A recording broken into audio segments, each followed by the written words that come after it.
Okay, motion by Pat to approve the minutes as submitted. Support. Support by Steve. All those in favor indicate by saying aye. Aye. Those opposed, same sign. Motion carried. Next item is general public comment. This is an opportunity to give you an opportunity to speak on projects that are items that are not on the agenda. As you'll note on the agenda that you have before you, we've got a target signage project under review, an industrial building on Northridge, and then the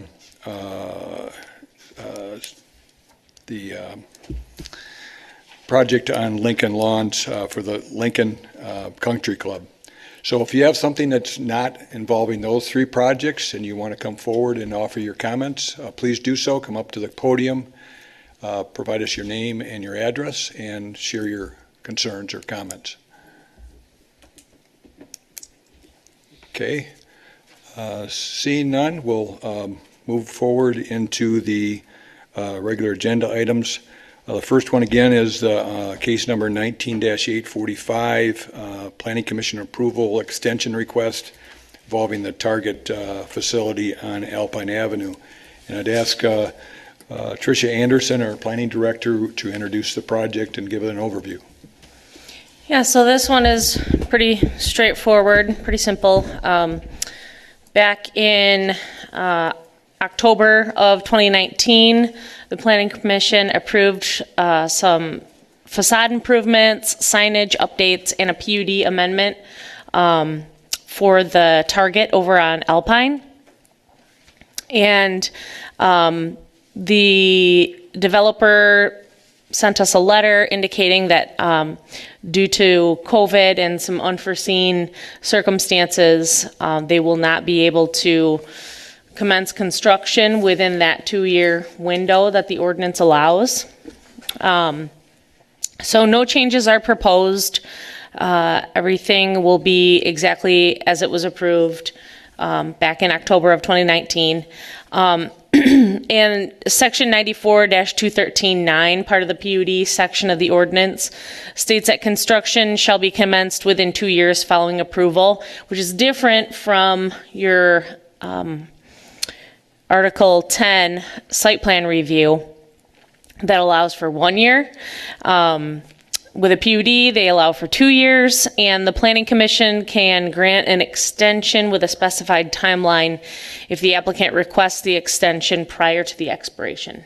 So it'll expire in October, so Derik Leary from Kimley-Horn has reached out and asked for the extension before that expiration.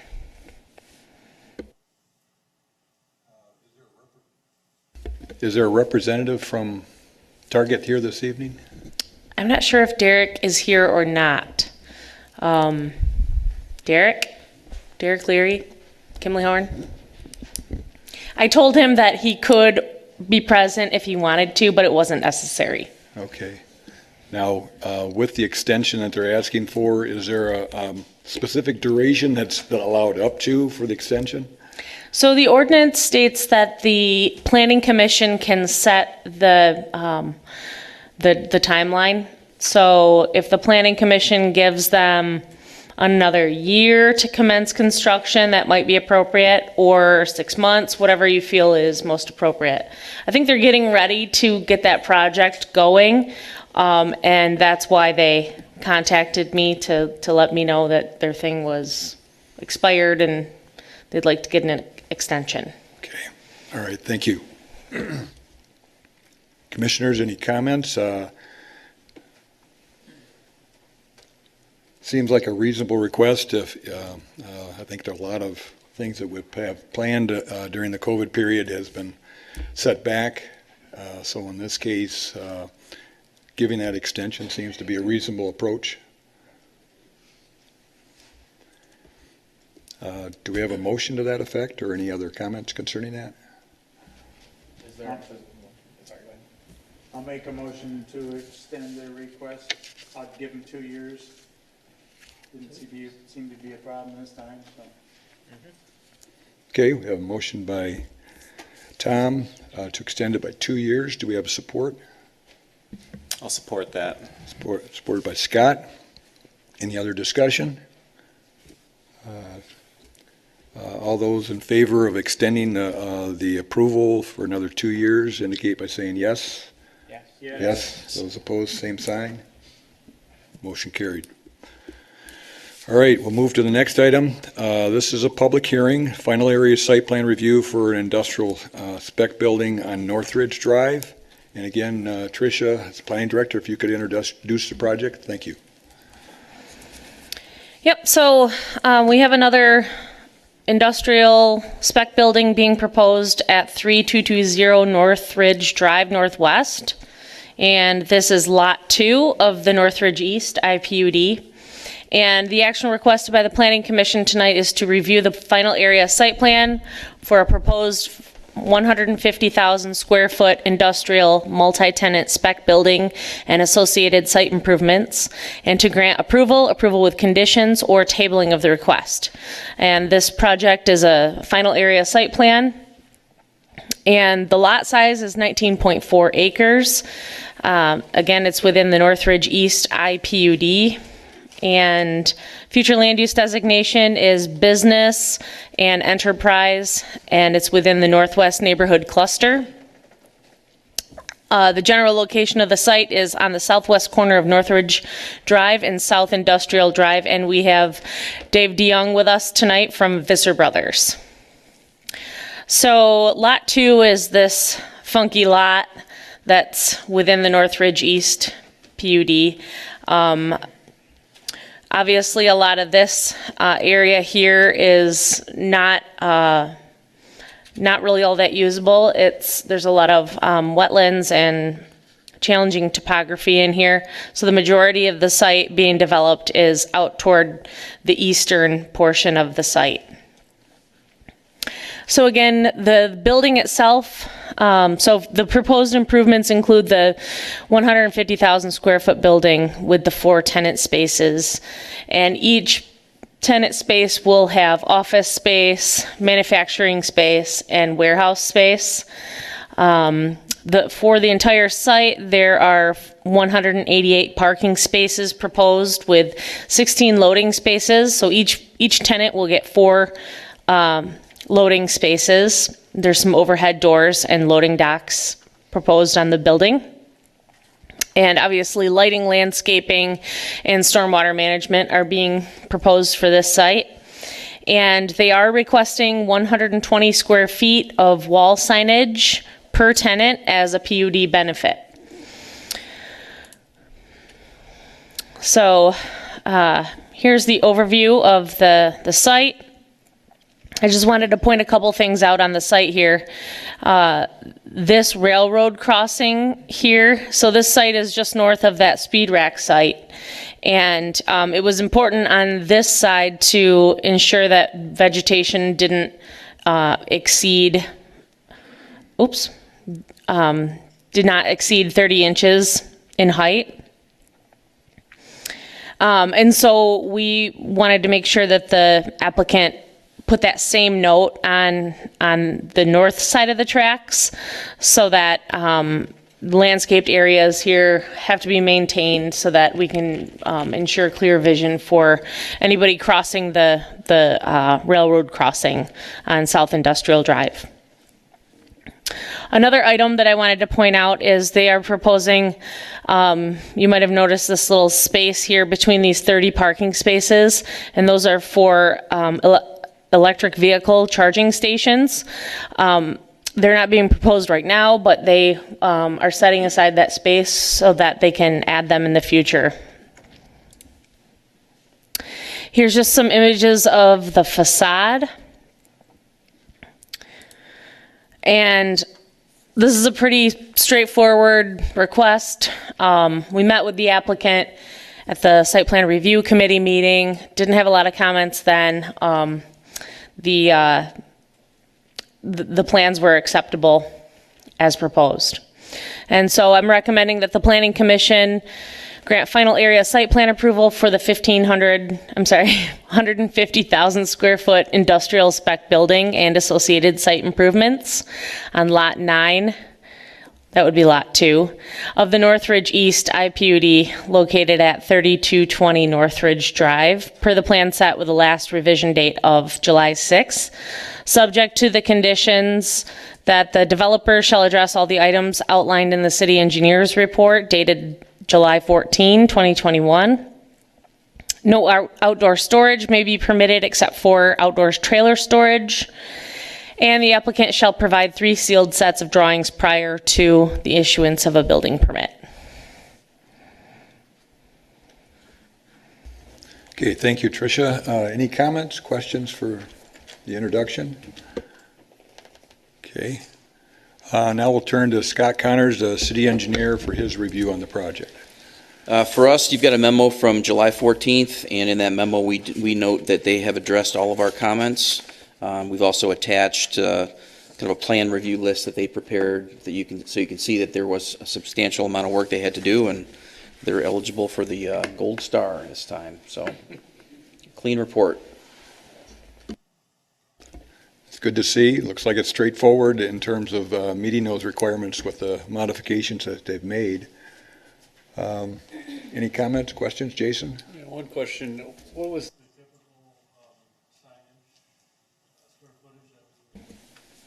So the typical square footage is 1 square foot per lineal foot of frontage that the tenant space has, or wall length that the tenant space has.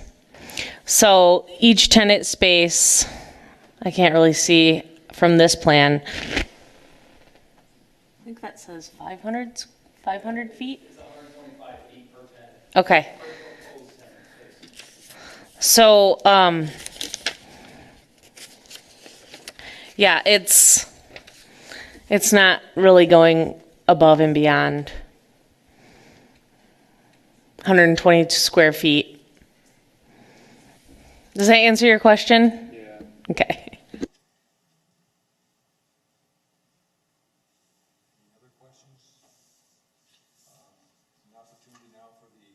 Excuse me. This is an opportunity now for the applicant to come forward, again, give your name and address, and offer your comments. If you could, there's a button on there to activate the microphone. Thank you. Thank you. My name is Dave DeYoung. I'm with Visser Brothers. We are the applicant and general contractor. And not a whole lot that I need to add or feel like I should add after that nice presentation again, so thank you, Tricia. You hit all the points pretty well. I don't think I need to add anything.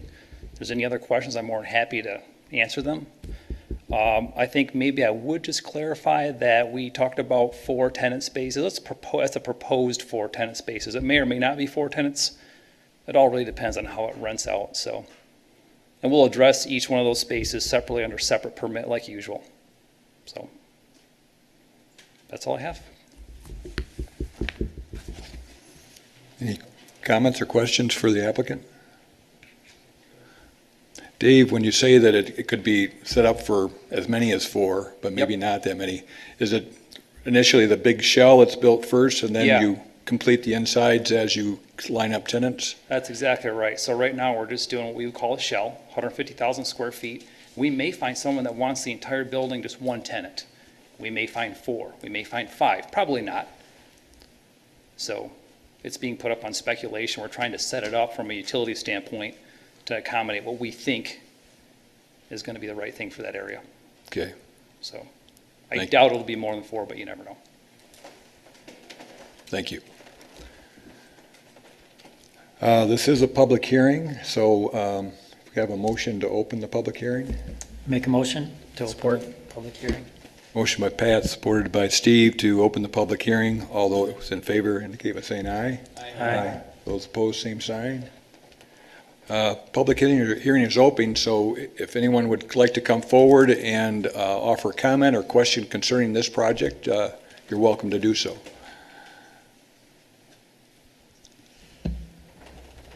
Make a motion to close the public hearing. Support. Motion by Pat, supported by Steve, to close the public hearing. All those in favor indicate by saying aye.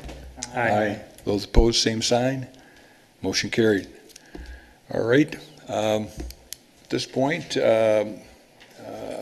are we ready to offer a motion on this one? Sure, I'll make a motion on case number 21-011, Visser Spec Building, Lot 2 of Northridge East IPUD. I make a motion to approve the final area site plan approval for the 150,000 square foot industrial spec building and related site improvements for Lot 2 of the Northridge East IPUD, located at 3220 Northridge Drive Northwest. Per the plan set, last revision dated July 6, 2021, subject to the following conditions. The applicant shall address items noted in the city engineer's report dated 7/14/2021. No outdoor storage may be permitted except for outdoor trailer storage. The applicant shall provide 3 sealed sets of drawings prior to the issuance of a building permit. Final area site plan findings of fact per sections 94-219B and 94-213, and 7. The Northridge East IPUD, as detailed on the final area site plan, continues to meet the standards contained in subsection 3G regarding PASP content and does meet any other applicable standards for review. Number 2, the final area site plan is in substantial compliance with the previously approved PASP, consisting of the maps and accompanying written materials required under subsection 2 of section 94-213. Final area site plan does comply with the uses permitted by the Northridge East IPUD and any prohibitions of specific uses by the Planning Commission pursuant to section 94-213(3). Appropriate service by public water and sewage utilities, public roads, and other essential services will be available for immediate use of occupants of Lot 2. Lot 2 will have direct access to a public collector or arterial street. All future uses of Lot 2 will be designed, constructed, and operated to comply with the performance standards as provided by Article, 15 of the Walker zoning ordinance.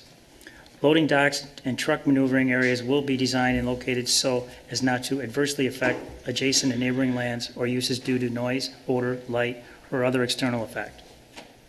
Except as otherwise expressly approved by the Planning Commission, all permitted principal uses of Lot 2 will be conducted within a completely enclosed building except for loading and unloading operations, on-site parking of vehicles, and the reasonable storage of semi-trucks, trailers, which are related to the principal uses of Lot 2 as shown in the final area site plan.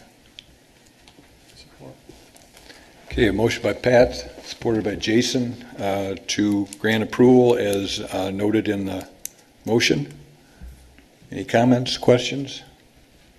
There being none, all those in favor indicate by saying aye. Aye. Those opposed, same sign.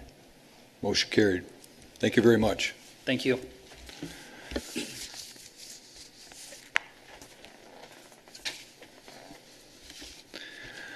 All right, next item on the agenda is case number 20-875. This is a public hearing, involves rezoning requests from AA to CPUD, RPUD2, and RPUD1, and preliminary area site plan review. Again, I'll turn to Tricia Anderson to introduce this project. Thanks, Terry. So I assume that our full house is here mostly for this agenda item. So we are back at the Planning Commission with the folks from Stoneleigh Companies and the proposed redevelopment of the Lincoln Country Club, also known as the Waterford Village Project. And the address there is 3485 Lake Michigan Drive and 3483 Lake Michigan Drive. The lot size is 99.59 and 5.4 acres.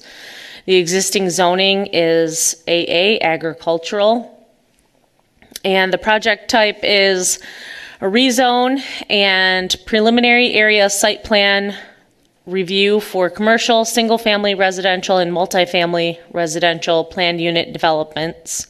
And the action requested by the Planning Commission is to review the rezone requests from agricultural to CPUD, RPUD1, and RPUD2, and to provide a recommendation to the City Commission for that rezoning request.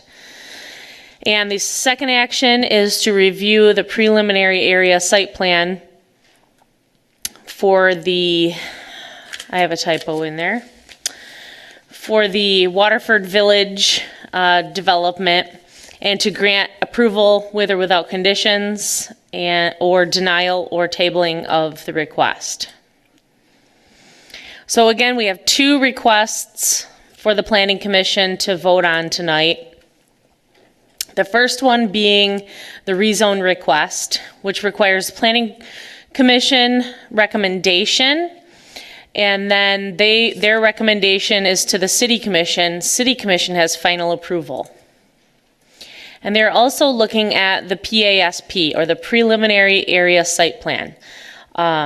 This is also known as the PUD plan. And there's 3 PUD zoning districts that are being proposed as part of the rezoning.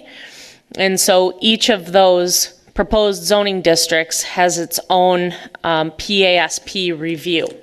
So this is kind of broken out into different sections, 3 different sections, and each zoning district has its own different requirements. And then just a reminder that this is a broad review of the entire project. This is not the last stop for the developer if this project is approved. And so before we get into the summary of the proposed changes, I would just kind of like to give a summary of the timeline and how we got back to where we are today.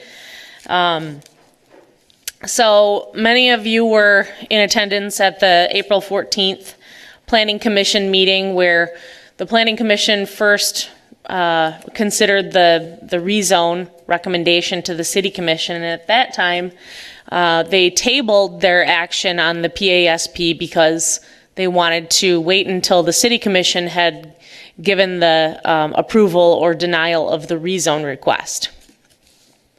And so they forwarded a favorable recommendation to the City Commission for the rezoning.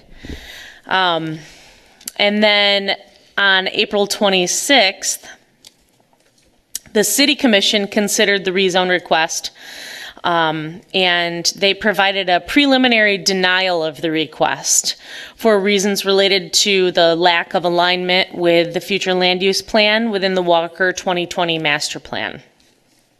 And then on May 10, 2021, the City Commission voted to table the denial of the rezone request. And then at that meeting, the mayor put together an ad hoc committee that would help steer the developer toward the creation of a plan that would better align with the city's master plan. So the ad hoc committee met. Ad hoc committee was made up of a couple members of staff, so it was myself, Scott Connors, Frank Wash, and we had 3 city commission members there, Steve Gilbert, Melanie Groders, and Elena Heisinger-Chase. And our planning commission chair attended those meetings as well. So what we did was we provided input on the plan and how it could be tweaked in order to create a better alignment with the future land use plan of the master plan. And then on July 1st, we met with the developer at the staff level to go over the plans that they had submitted, and we gave some feedback at that time. The developer made revisions to their plan set, and now we have what many of you have probably seen on our website, or have maybe stopped into the office to take a look at the plans. And so that's what we're looking at tonight, that version of the plan. So that version includes several different changes, and I'm just going to briefly go through each one. So the first one is that the RPUD 1 single family along Lincoln Lawns Drive, it's situated differently now to have 11 lots having frontage on Lincoln Lawns Drive. Another one is that the RPUD2, the multifamily zoning district, was pushed further east to better align with the master plan. The total multifamily units being proposed now is 250, whereas previously it was 214. Total single-family units proposed now is 73, whereas before it was 64. There's a reduction in the square footage devoted to each proposed lot within the CPUD, so those are those commercial lots, those outlots down toward Lake Michigan Drive. There's now a connection proposed to Maple Row. Removal of the roundabout that was shown in the previous plan at Lincoln Lawns Drive and the commercial service road. And there's been a reconfiguration of the commercial service roads and relocation. Reconfiguration of the Spine Road, which is the main access road that is currently the driveway to the Lincoln Country Club. That's where the approach is on Lake Michigan Drive. So the location of that access road has been pushed further to the east. I'm sorry, to the west. There's been an overall reduction in open space, and they have also added some street names to the plan. So briefly going to go through these process steps again. We have, there's a lot to the process, and we had to go back to square one. So here we are again at the first step, where the Planning Commission is providing a rezoning recommendation, and they're also looking at the preliminary area site plan and all the changes that we just mentioned. If everything is approved, meaning the Planning Commission forwards a favorable recommendation to the City Commission on the rezone, the City Commission approves the first reading of the rezone and also approves the second reading of the rezone. Once the rezoning is approved, then, because the Planning Commission will take action on the preliminary area site plan tonight, then the developer will have to go back. Now, this particular developer is only developing the multifamily.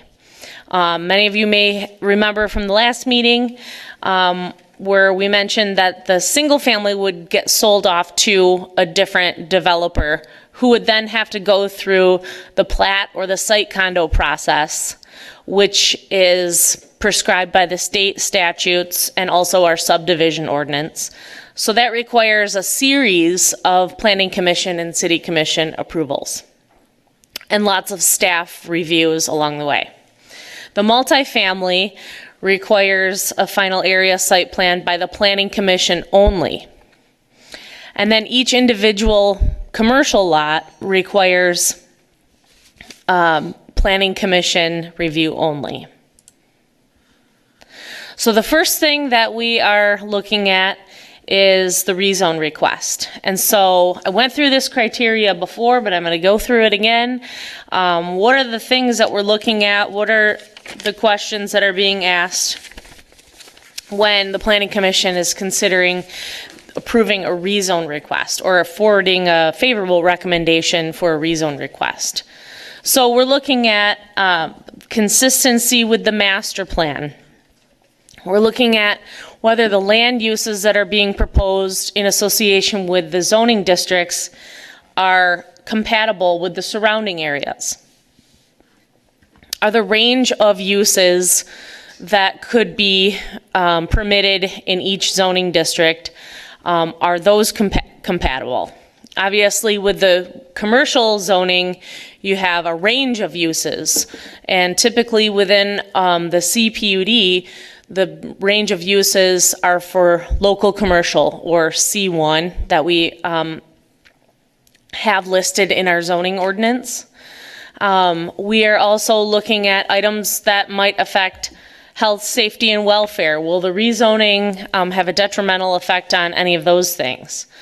Is this considered a spot zoning, which means are we rezoning this just because somebody wants to have a particular land use in an area that it's not zoned for? So we're asking that question. And can the land support existing permitted uses? The property is zoned agricultural. I think we all know that the answer to that is yes, but this is definitely one of the questions that the Planning Commission takes into consideration when they're making their decision on a rezoning. So here is a side-by-side of the two plans. So the one on the right is the previous zoning exhibit. This green here represents the multifamily portion of the project. The pink or orange, depending on how you look at it, is the proposed single family. And then down here was the commercial areas. So on the new zoning exhibit, you can see some of the differences here. The location of the spine road has moved further to the west. The multifamily has pushed further north, and we have single family all along this western edge here. And the CPUD portion is a little bit smaller. Road configuration's different. I can come back to this if I need to. So one of the most important things that we look at when we're considering a rezone request is consistency with the master plan. And the master plan is a document that provides guidance to the Planning Commission. It's not a law, it's not an ordinance, but it's a guide. And it's a very, very well thought out guide in terms of what do we want land use to look like in the city of Walker in the future. And so when we compare what's in the future land use map or what's in the master plan for this particular parcel, the Lincoln Country Club, Lincoln Golf Course, the future land use and community character designations here are residential growth 2 to 4 units per acre, residential growth 4 to 8 units per acre, and neighborhood node, which is the commercial portion. So when we look at the plan that's before us, does it generally meet those future land use designations and community character designations? I would say that the proposed PASP generally meets the recommendations for general characteristics, land use, streets, building and site design, and density.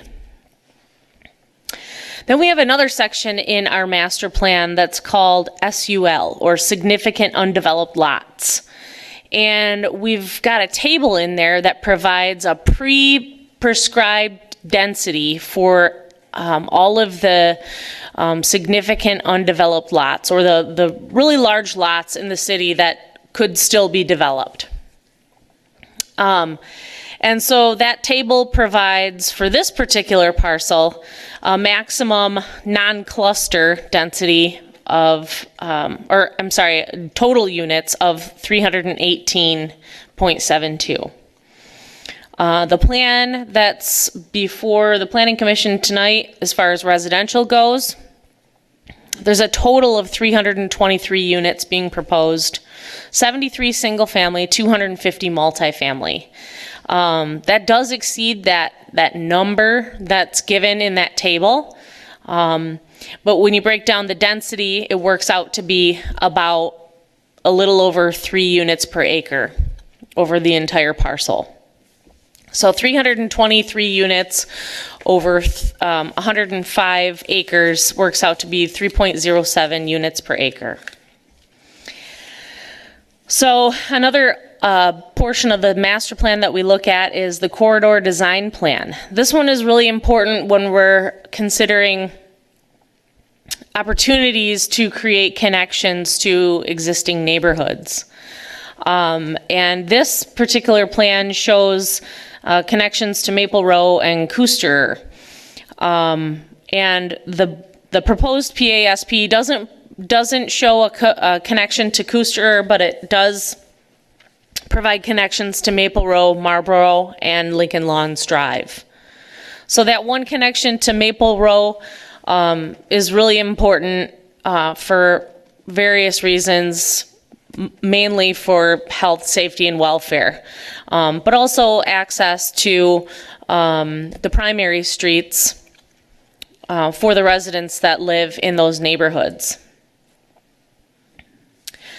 So based on the findings listed in my model motion that I've provided, which I'm not going to read, but I will let whoever makes the motion read those findings. Staff is making the recommendation that the Planning Commission forward a favorable recommendation to the City Commission for the approval of the rezone of the two parcels located at 3483 and 3485 Lake Michigan Drive Northwest from agricultural to CPUD, RPUD 1, RPUD 2, in accordance with the zoning exhibit provided by the applicant dated July 9, 2021, and based on the findings outlined in the Planning Director's report dated July 12, 2021. So I'm just going to leave that right there. And then I'm going to go into the PASP portion of my review. So again, the second action that you're being asked to take tonight is to review the PASP that's been proposed. And we do have several criteria that we use when we're considering a PASP request. So first and foremost, the zoning has to be there. So any approvals of the PASP is subject to the City Commission providing an approval on the zoning. But when we look at the items taken right out of our ordinance, section 94-213, plan unit developments, we've got some criteria that the Planning Commission have to ensure is met before they can provide an approval for a PASP. So we're looking at things like pedestrian circulation, streets, access, and traffic circulation. Do these things all work? Are the land uses appropriate? Is the residential density in line with the future land use designations? Is the open space planned appropriately? Are there opportunities or amenities for active and passive recreation for residents who would live in one of the developments? Is it adequately served by public utilities?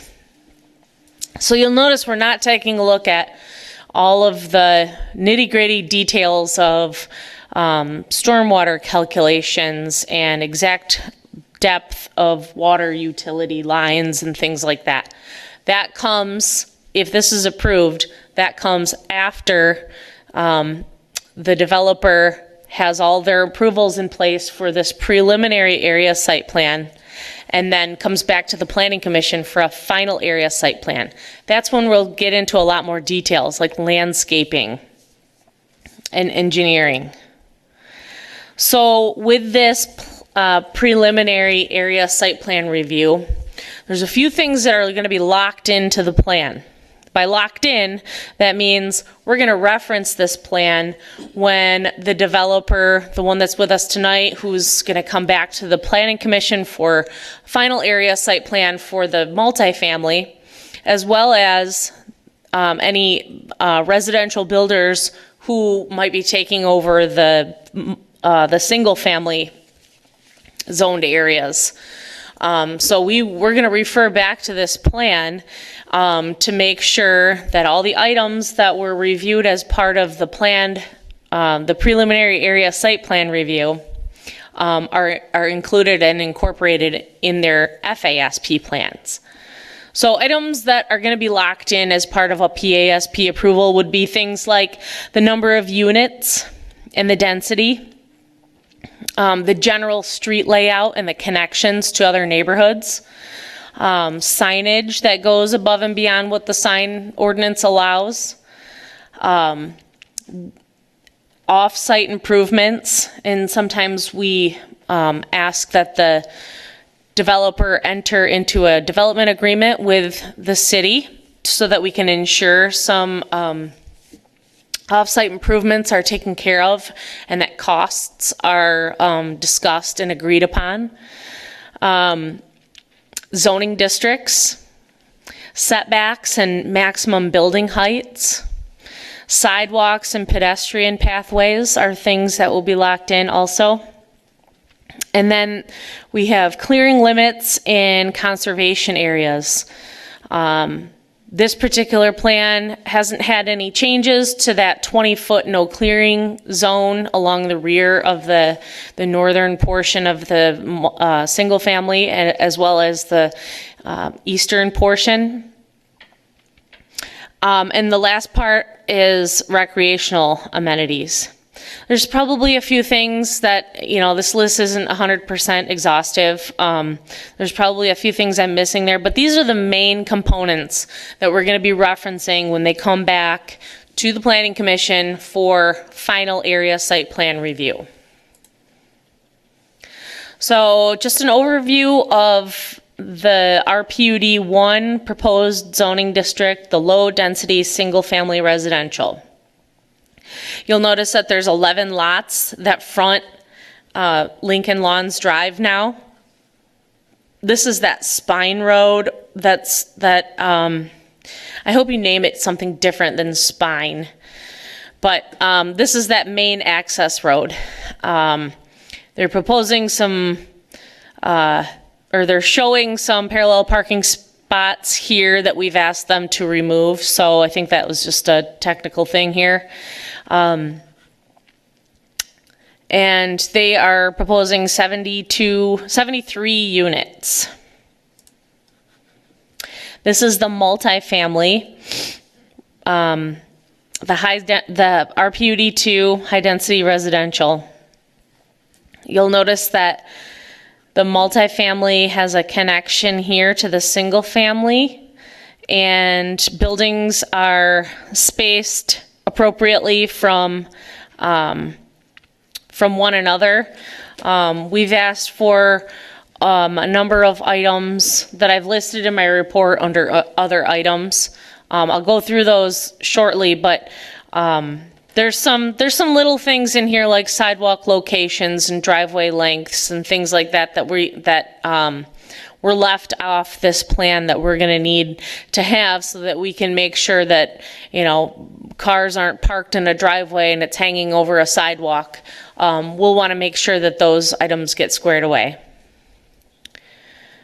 And then this is the CPUD portion, which proposes uses consistent with C1 and ORP, which is office, research, and parking.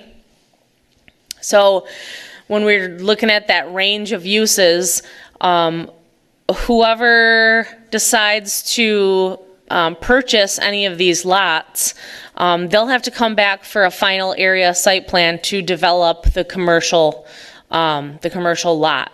And if there's uses that aren't necessarily compatible with the traffic circulation, the parking, maybe it's too intense, it would require too many parking spaces and there's not enough availability here, those uses might not be a good fit. And so this is just a general layout. Again, things that are going to be sort of locked into this PASP, if approved, would be the location of this road, the connection here to this reconfigured Lincoln Lawns Drive, and the location of this Waterford Village Drive. If somebody wanted to develop the whole northern portion of the CPUD north of this Savannah Drive South, that would be something that the Planning Commission would take into consideration. And so again, there's 5 outlots proposed here, but things can change in terms of the layout of the building, the size of the buildings, the parking layout, the sign location, things like that. And I just, again, wanted to touch on the importance of the road connections in our corridor design plan within the master plan. So these yellow areas here are what's shown as planned connectors. So this is, it's hard to see, it's hard to visualize here, but you can see the bend here in Lincoln Lawns Drive. But this is the golf course area. And so a connection here to Maple Row, and I said this at the last meeting, is pretty crucial for access and health, safety, and welfare. And so the neighborhood streets that are master planned to connect to future development of the Lincoln Country Club with neighborhoods to the west and north. So those are the areas highlighted in yellow. This connection's not being proposed, but this one is. The corridor design plan, this is out of the master plan itself, provides recommendations to reorient streets away from the needs of through traffic and toward the needs of local traffic, pedestrians, and bicyclists. So, I know a lot of people see that connection to Maple Row as great. Now people are going to cut through my neighborhood. And those connections are not intended to be cut-throughs, but we all know it's inevitable. The street I live on is a cut-through street. And, you know, ultimately what it comes down to when people don't like the traffic that's going by is the behavior of drivers. We all know that you can put as many speed bumps on a road as you want, but traffic isn't going to slow down unless the driver actually changes their behavior. So these connections are shown, the proposed connections are shown in pink. So we've got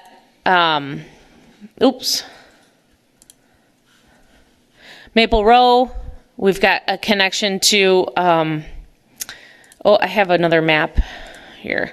So we have a connection to Maple Row. It's shown on the plan as Sunrise Lane. That's one of the items that we're requesting the developer fix in a revised plan if approved. We've got the multifamily connection here to this Waterford Village Drive. We've got Marlborough Street having a connection here to what's called Market Street, but we're going to ask them to keep it as Marlborough. These lots will all have frontage on Marlborough. And let me go back to this one.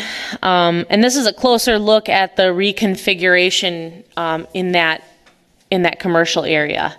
So I think the biggest thing that people are kind of curious about is how is Lincoln Lawns going to be affected if this is approved?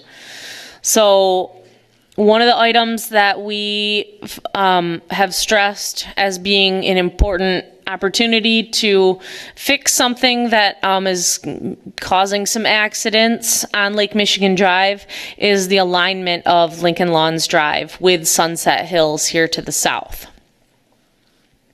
And in order to do that, obviously we'd have to close off Lincoln Lawns Drive.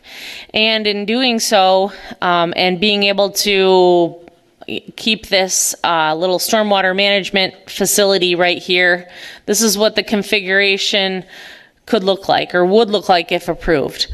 I think we've looked at, I don't know how many different variations of this, just at the staff level. And this seems to be the best solution. I've highlighted some areas in green here where these homes on the southern end of Lincoln Lawns Drive would end up having a deeper front yard because the relocation of Lincoln Lawns Drive would have to be pushed further to the east. So you can see some of these driveways and how they'd have to be lengthened in order to meet up with that. They would propose a stop sign here, a three-way stop sign here, a stop sign here, a signal down at Lake Michigan Drive where that main entrance is planned. And this road servicing the commercial lots is proposed as a public road.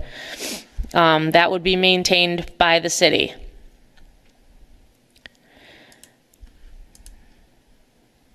So I just included a few renderings here from the architectural drawings. And that was a lot of talking. And I'm sorry for my long-windedness, but there's kind of a lot to cover here. And I know that a lot of you are very curious and also concerned about how this development might affect your property if approved. But what it comes down to from a staff's perspective is, does it meet the minimum requirements? So we have this long checklist in our zoning ordinance that you have to have all the boxes checked. And if the boxes are checked, then I make a recommendation for the Planning Commission to approve. Planning Commission, this is the last time that this PASP will be considered, I mean, hopefully. And so this is their opportunity to approve or deny or table. So I am making the recommendation that the Planning Commission grant preliminary area site plan approval for the Waterford Village development consisting of 250 multifamily units, 73 single-family units, and 5 commercial outlots, clubhouse, public and private roads, utilities, and associated amenities located at 3483 and 3485 Lake Michigan Drive, subject to the following conditions. So the Planning Commission is going to rattle through these conditions. I'm not going to go through all of them. Obviously, the first one is that the City Commission approves the PASP, I'm sorry, the rezoning request. That would be the first condition. Any boundary changes, they'll have to work with the city assessor. Boundary changes or land divisions. And then I have a section here that I've referenced other items in my report. And so I'm just going to go through those items just to have it in the record. Sunrise Lane should be labeled to Maple Row Avenue. Location of utility shed on RPUD 2 plan points at a parking area, and this should be corrected. The parallel parking along Waterford Village Drive to be removed. Zoning exhibit says option 1. This should be removed. The zoning exhibit must contain the latest revision date. I got that worked out at the last minute with, is it Andrew? Yeah. The dimensions of the driveways in the RPUD 2 and sidewalks over driveways should be shown. Site rendering is not consistent with the plan elements of the RPUD 1. There's a couple items that I'll have to go through with you, like the space that's not containing a lot. So that's not shown in the site rendering. The space not containing a lot shown in the RPUD 1 between lots 18 and 19 should be described. This would be a good location for a pocket park if the intent is to preserve the old growth tree in that space. And the ownership of this area must be specified. And all open spaces and unimpacted wetlands should be dedicated as conservation easements to the Michigan Department of Natural Resources. The applicant shall also address all the items outlined in the city engineer's report. We will likely draft a development agreement that outlines the developer's responsibility as it pertains to utility costs, right-of-way dedication, and acquisition, easements, timing of road construction, and off-site road improvements prior to the approval of any FASPs. And the agreement shall be recorded in final form. Each application submission for FASP shall also include a deposit of $2,000 to fund an escrow to cover costs incurred by the city for consulting with the city attorney, traffic engineers, etc. All the application procedures should be followed, given Chapter 74 subdivisions or site condominiums as part of the FASP review of RPUD 1. And any party applying for final area site plan of the commercial planned unit development project areas shall follow the application procedure provided in section 94-213. And I said I wasn't going to go through all those, and I did, so I apologize.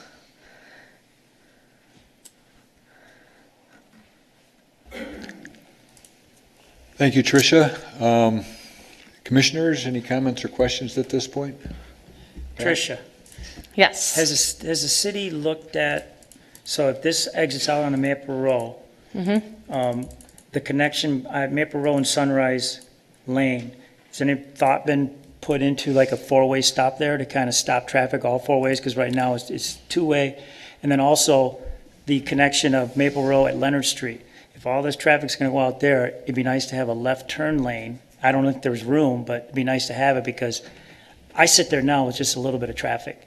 And so with all this extra, it could be a long wait on that corner. I know it might be in Scott's realm, but just something to consider since we're not connecting to Coosterer, because Coosterer would be another outlet that I think would be better, but it's not proposed right now. Yeah, I think those are really good questions and good things to think about. Probably more of a Scott question, but I think we would probably look at that stuff in a lot more detail when final area site plans are being applied for. Scott, I don't know if you have anything to add to that. Yeah, just that, traffic control orders and things like that, I think would come into play later with the final area site plan.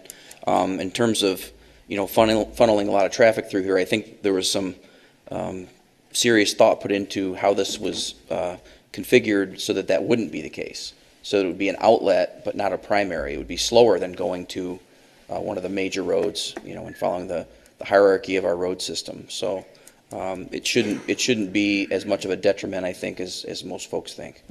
I just see with the new redesign, there's a lot more density of these condos in the back, more so than the front. So they've actually moved further back, as Trish's map showed. So there's another row. So it's just easier for that section, maybe 1/3 of it, to go out the back than to come up to the front. But we'll see.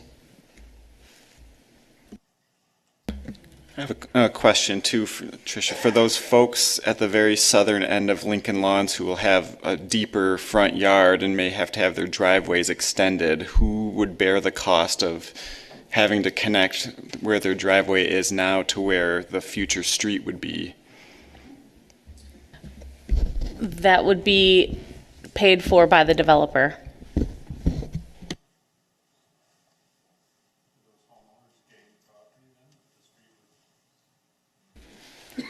I'll jump in on that. We probably wouldn't adjust the right-of-way. We've got some other situations like that around the city.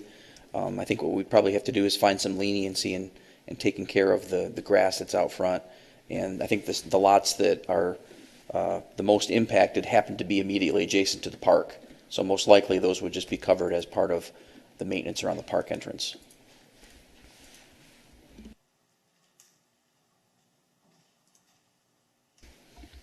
Any other comments or questions for Tricia? Well, I don't have a question for Tricia, but I'm going to follow up with Pat. She took the drawing away, but Which one? I can say it without the drawing. I see some merit to include connecting to Cooster. I'm a firm believer in connectivity, but not so that it's convenient and funnel traffic down one road. And I think the previous version was more favorable than the second. So I don't know if that's when you wanted that comment, but you got it. Thanks, Tom. If I could, Tricia, you were talking about the SUL. If you could go over that just briefly again. So in the master plan, the City did something a little bit different this time and created a table that gives sort of an inventory of all of the larger undeveloped lots that are out there that could be developed. And so with this particular lot, it's known as SUL number 18 in that table.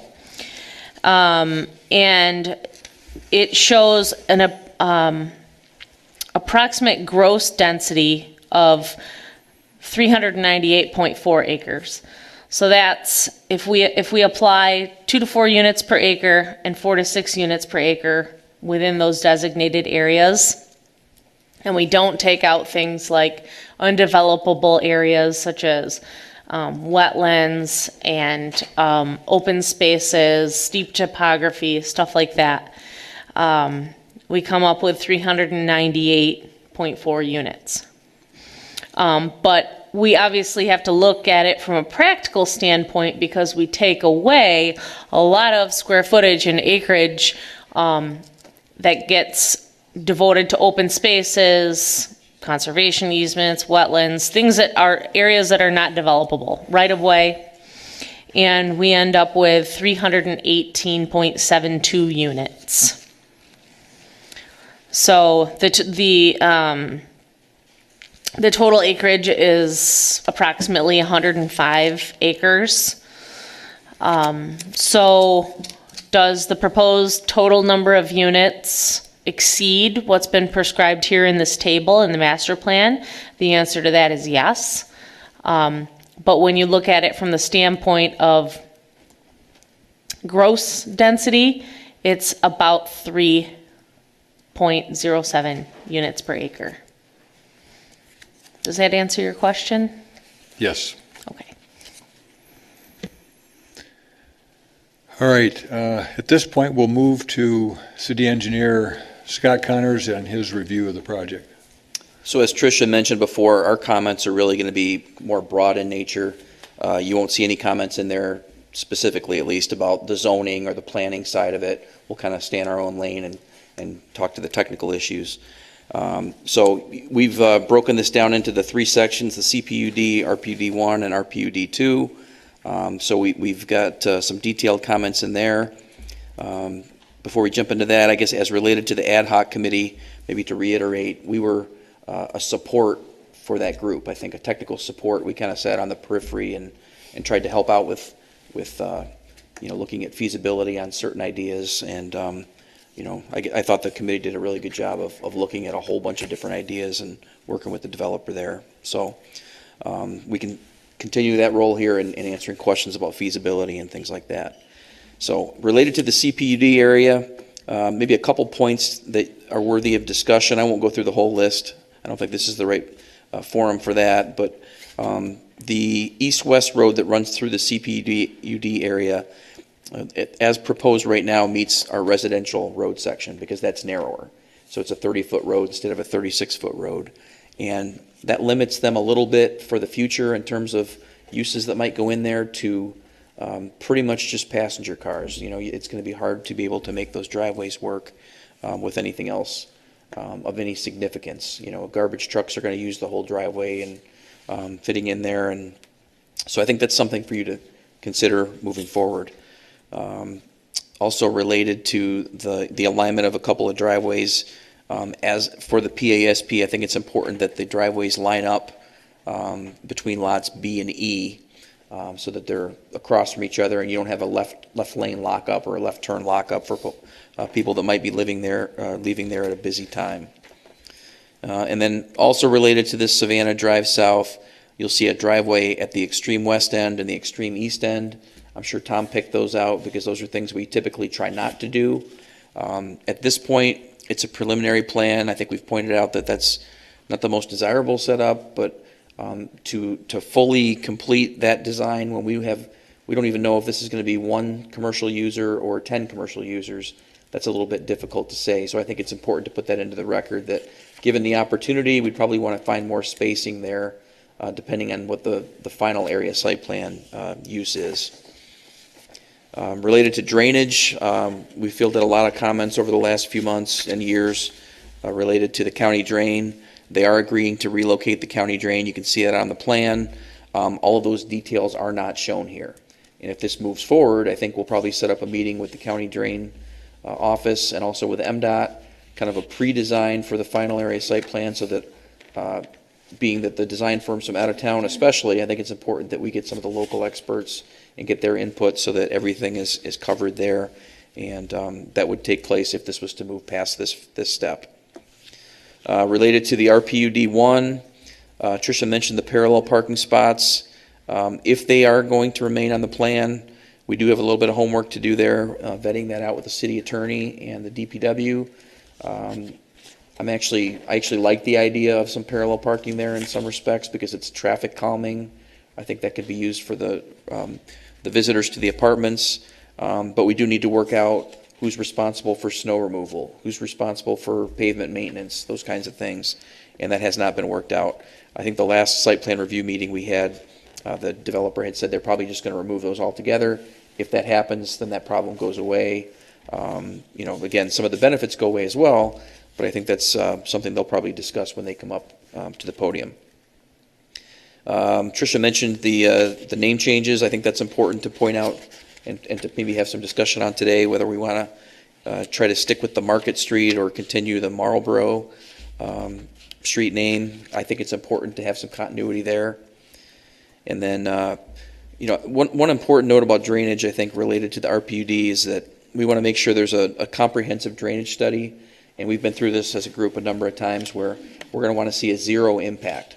And so it's a zero impact on the neighboring parcels. And it's to make sure that each of the units within the development has protection 1 foot above the 100-year floodplain. So when they model various storms, the 2-year, 10-year, 25, and 100, they need to show that the water levels are not any higher than they are today. In fact, hopefully a little bit lower. And then that all the new units are safe and protected from those larger storm events. So that'll be an important thing moving forward. And then we want to make sure sump pump leads are included on all the plans. That's something, a detail that comes later, but it's important in an area like this where there's a lot of groundwater and there are going to be a lot of sump pumps, as there already are in the adjacent neighborhood to the west. So we want to make sure that's covered. Related to the RPUD 2,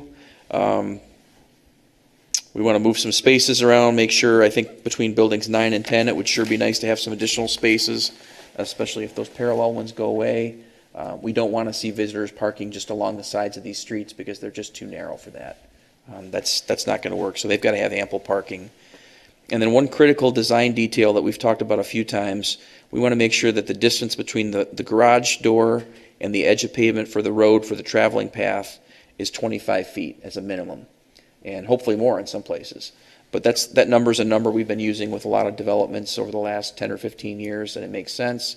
If you have 20 feet, many cars these days approach 20 feet. So you park in there and you want to get groceries out of the back, or you're walking around and maybe you need crutches or some assistance.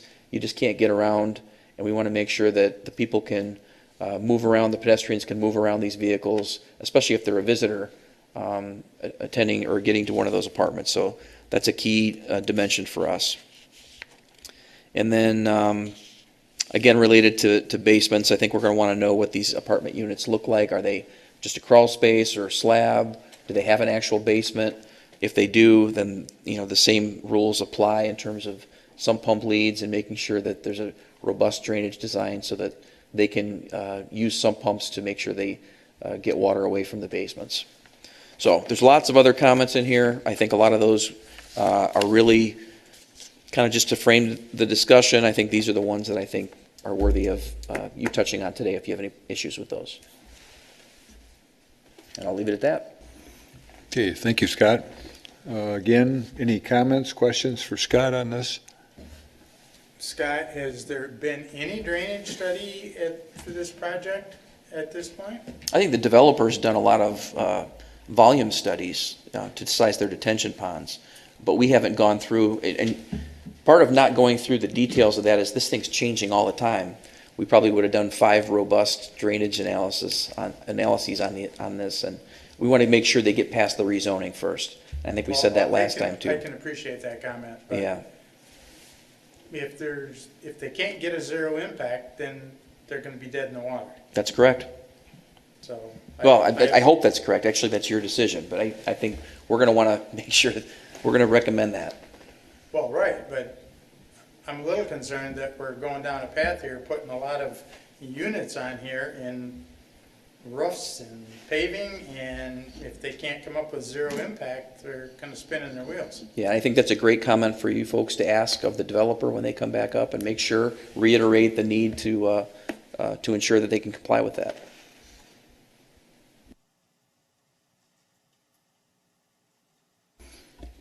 Okay, anyone else? Questions at this point? Okay, thank you, Scott. At this point, we're not yet into the public hearing. We'd like to have the applicants come forward. Again, identify yourself, where you live, and supplement, provide more information on the project. Thank you very much, Commissioner, and all the commissioners for coming back and hearing this project again. I won't get into the justification or the rationale. I think we did that last time pretty thoroughly on the product that we're offering. And yes, I'm sorry, Rick Cavenaugh, President of Stoneleigh Companies. Yes, I'm sorry, yes, President of Stoneleigh Companies. We are the developer. We are the owner of the property. We bought the property in January of this year. I live in Barrington, Illinois. I'll try to walk through some of those, and if there's some you think about that you want to ask questions of, I'm happy to address it. First, on the drainage study, I guess last to first, we had done a drainage study on the original plan, and there was a zero impact. This plan was modified after the ad hoc committee and after comments from the city commission and staff to revise somewhat the layout, simplified the layout, added a connection based on the request of the committee to Maple Row, and to work on some of the traffic issues that may have been perceived on the prior plan. The new plan will be a zero impact. The engineers have committed to that. We have sized the detention ponds. We have the locations. We have easement shown for drainage pipes.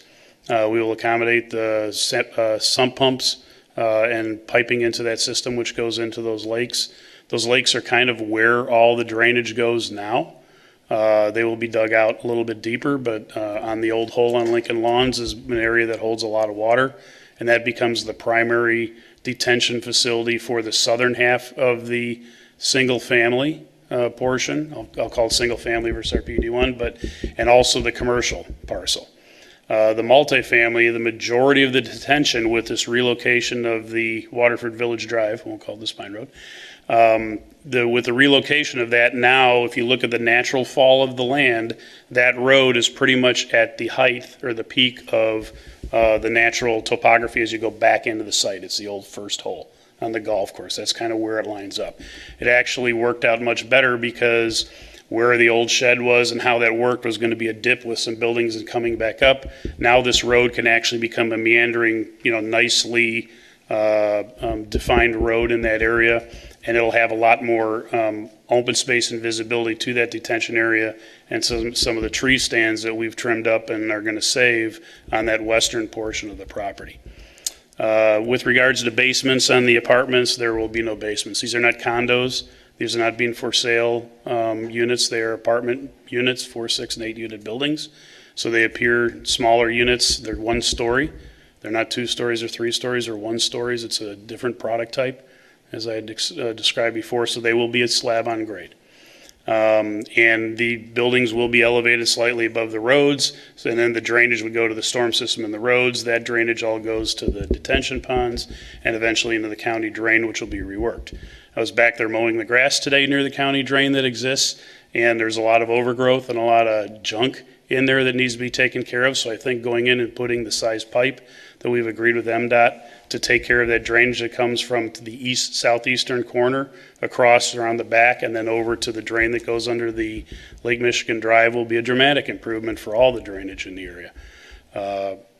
With respect to the density, I think one of the things to point out is And I think it was a really interesting exercise of the ad hoc committee in going through some of the options, where the goals were. And I think the driving force, I'm interpreting, but the driving force that the commissioners and the members of the ad hoc committee had was to try to get a little closer to the master plan. When we looked at the master plan originally, and I brought this up in the prior times, the way that it was laid out for the multifamily and the single family was larger and the multifamily was smaller, but that multifamily was planned right where the wetlands are. So you can never build there. I mean, whether it's apartments or single family or office buildings or anything, you really can't build in that area. If anyone's been in there and watched how the golf course degraded over time, that is a very deep, mucky, horrible area. You can't even drive through there in a pickup truck. It's so soft. So that area becomes now, with some detention ponds, we can control the water, we can manage the water, we can actually add some features in there, some walking paths, versus just kind of now where it's overgrown and some really bad tree species that exist. And by doing that and then fixing the county drain, that will improve the drainage flow in that area and provide an amenity for the multifamily. Because when that road moved to the west, we were able to consolidate the multifamily into one parcel. If you remember in the old plan, the road went right through the multifamily, so you had an east and a west side. And when that happens, because of the width of the public road, plus the setbacks, plus the alleyways we had, you effectively had about 150 to 200 foot separation on those buildings. By utilizing that road to the west, now the site plan within the multifamily stays on that entire, I would call it eastern drainage basin that goes down there. And it also allows us to plan the site so that once you're in that site, it flows and isn't split up where you have to decide which side you're going to if you're visiting someone. The other benefit to the relocation of the road to the west that we realized once we had kind of looked at this is that now with the single family facing that, it actually reduced the total amount of square footage or lineal footage of roads that the village will have, or the city will have to maintain. Less to build and less to maintain. If you look at the old plan with the 4 curves that went off to the side and you add up all that lineal footage compared to what's there now, there will be less public roadways on there, because now you have access for more of the single family off of the Waterford Village Drive versus off that 2,000 foot drive that came through the site originally and was pretty much an access point for the multifamily. So I think that's why the density went up a little bit. It wasn't because they were trying to cram in more units. So in fact, our net density is down a little bit from what it was before. I think we were at, on the calculation of the net area and taking that, our overall density has gone down. But because we were able to consolidate the multifamily site into one site versus having 2 entire separate sites with setbacks all the way around, that allowed us to have a little bit better planning footprint. One of the things that was brought up in the ad hoc committee by moving that single family and buffering the single family, that works off of Lincoln Lawns and the new Waterford Village Drive. And then that's pretty much the high point and then coming back. So the visibility, when you think about a 1-story building that is 16 to 17 feet at the ridge of our buildings, and you look at that 8 to 9 foot grade in the road and coming down again, the impact of those buildings being there, whether it's to the new single family owners or to the Lincoln Lawns neighborhood, makes it almost, you won't see the buildings. You might see the tops of the roofs, but you won't see the buildings, you won't see the front yards, you won't see the kids that run around the neighborhood or ride their bikes or as they walk around on the paths. That is all kind of downhill from what the impact is to the single family. In order to do that, it was a trade-off of some of the single family that was to the north. On our original plan, most of that single family was loaded to the north. The multifamily was in the middle and the commercial was on the south. By realigning Waterford Village Drive, it basically squished down the commercial area from 10 acres down to about 7 acres on a gross basis. And then when you take the road out, it ends up being, I think, 5.5 acres, give or take. The users of that, I do not know. We've had several interested parties, but everyone says wait till the zoning is there. We're not making an offer to come in and propose a use on that project. So, this delay, and I think it's a justified and a better accepted delay both on our behalf as well as the city's behalf. To have this is gone when we went through the ad hoc committee and coming back again, that 4 or 5 month delay is to get that zoning in place and know what we have to sell, or to be able to sell for the commercial or develop, and what we need to sell for the single family. All of that was put on hold for an extra 4 or 6 months. That's 4 or 6 months of carry, taxes, the other things, maintenance of the property that we're doing. The good thing that came out of that is we've been letting the fire department and the police department and a lot of the regional, some of their partners in the area, utilize that building for training for the last 5 months. And I think that they've been, they've taken good care of it. It's helped keep it a little bit safer than if it was just an abandoned building. When they're done using it, at some time in the not too distant future, we plan on demolishing that building. It is a little bit of an eyesore. It is, it's been demolished all the way on the inside, and now that the fire department, the police department have used it, it has a few more blemishes on the inside of the building, all to good use, which we're really happy that they did that. I hope that it helped them tremendously during the period to have such a large building with so many characteristics that they do like to train in the process to be able to use. And I think that's an indicator of not only my approach, but how my company and how our engineers and all the people associated with me have worked with the city to try to arrive at a better solution. I think that this does that. I was happy with the original plan too.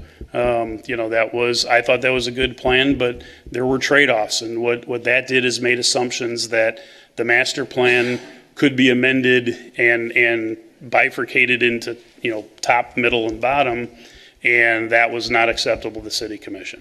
They wanted to see the single-family buffer added to the Lincoln Lawns neighborhood. I think it's also important to point out that as we talk about the traffic and the roads, the addition to that is a lot of it's driven by health and safety by the police and fire department. Right now, there's only one way into Lincoln Lawns. By providing that connection on Marlboro, which will be the extension. Market Street does not exist, Scott. I think that was a scrivener's error by one of my junior engineers in their drafting process, as well as the Sunrise that was shown before as Maple Row.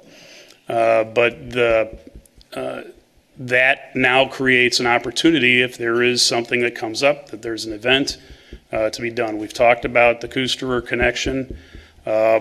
There was connecting and making that plan work is obviously something that is in the purview of the city to decide. It's losing one lot. The one thing that does become difficult is at the end of a cul-de-sac on that upper right-hand side of the property, and that is from an engineering and a traffic flow and a maintenance standpoint is a little bit more of a challenge.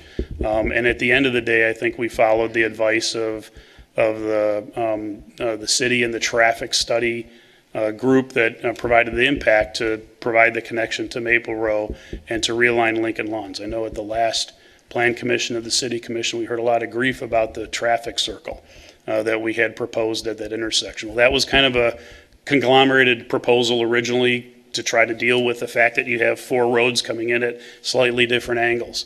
But it met with a lot of pushback from the neighbors, and I think everyone heard that.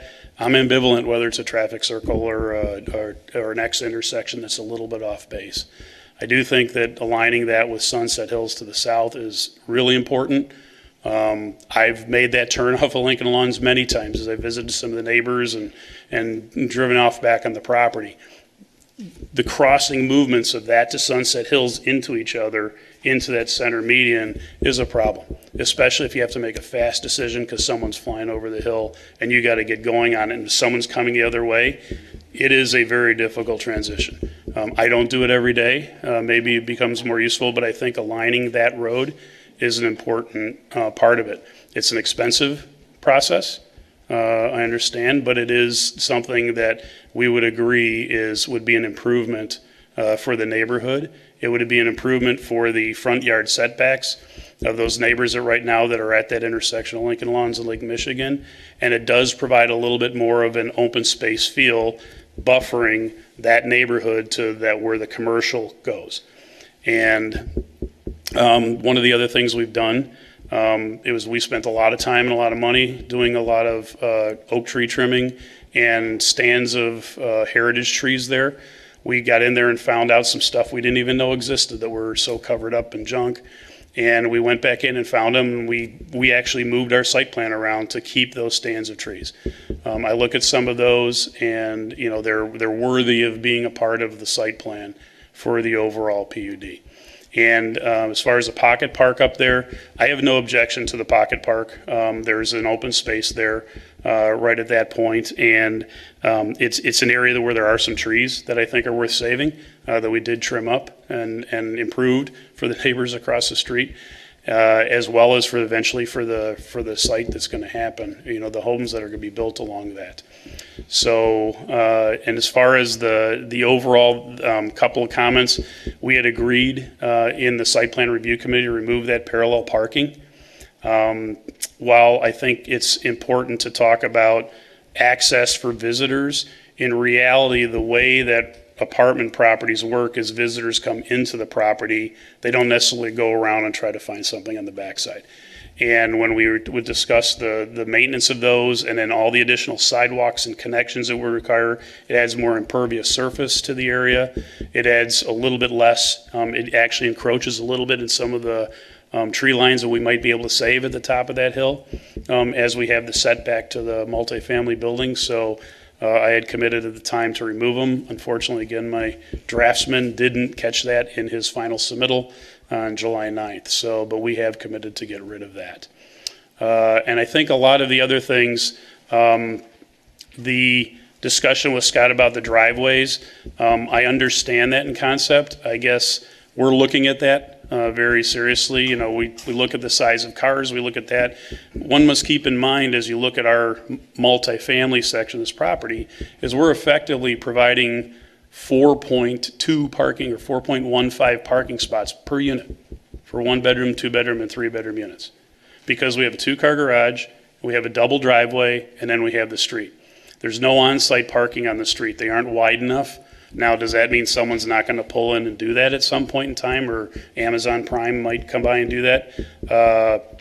It's hard to predict, but we've tried to provide that. There isn't an apartment project that I know of in the country that has 4-to-1 parking.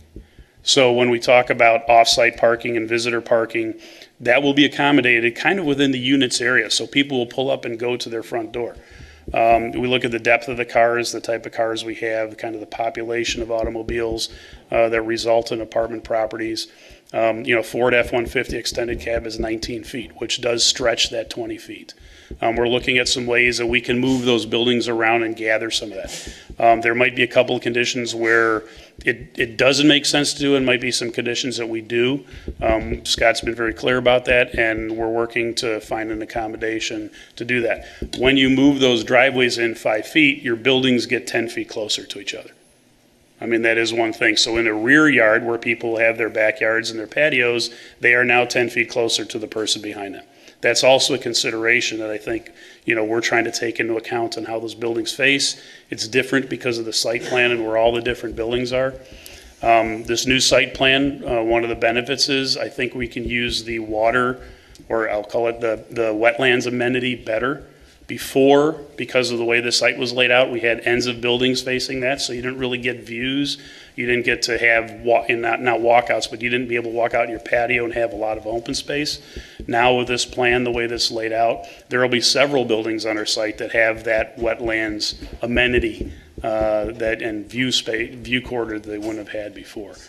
So overall, I think that while it's been a 4 or 5 month hiatus, for us to be able to move forward and get to the next step. We own the land. We are committed to this. We want to get going as soon as we can. I'm afraid that this delay has probably put us out of this season. As we know, we've talked about affordability, we've talked about homes, delivering more homes into the marketplace. That pushes it to next season before the single family developer can get to the point of start getting into their process and start building their homes. I don't know what's going to happen in the economy or the market in the year. We hope that it's all the same. We hope that there will be demand and everything else. If not, the risk is mine as a land developer and a landowner to wait until such time that it does. But on the multifamily, the time is now. The market is go ahead. Sorry. I think Okay.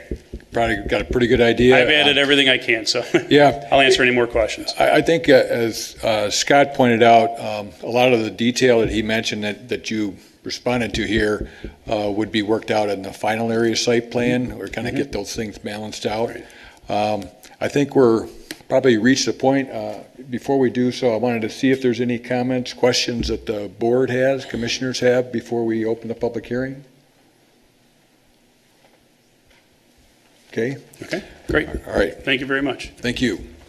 At this point, do we have a motion to open the public hearing? Make a motion to open public hearing. Motion by Jason, Support. supported by Pat to open the public hearing. All those in favor indicate by saying aye. Aye. Those opposed, same sign. Motion carried. This is your opportunity. You've been very patient. Appreciate that. Again, if you want to come forward and offer comments, just come forward, give your name and address, and you just have to push that button at the base there. In fact, I think the mic is on right now.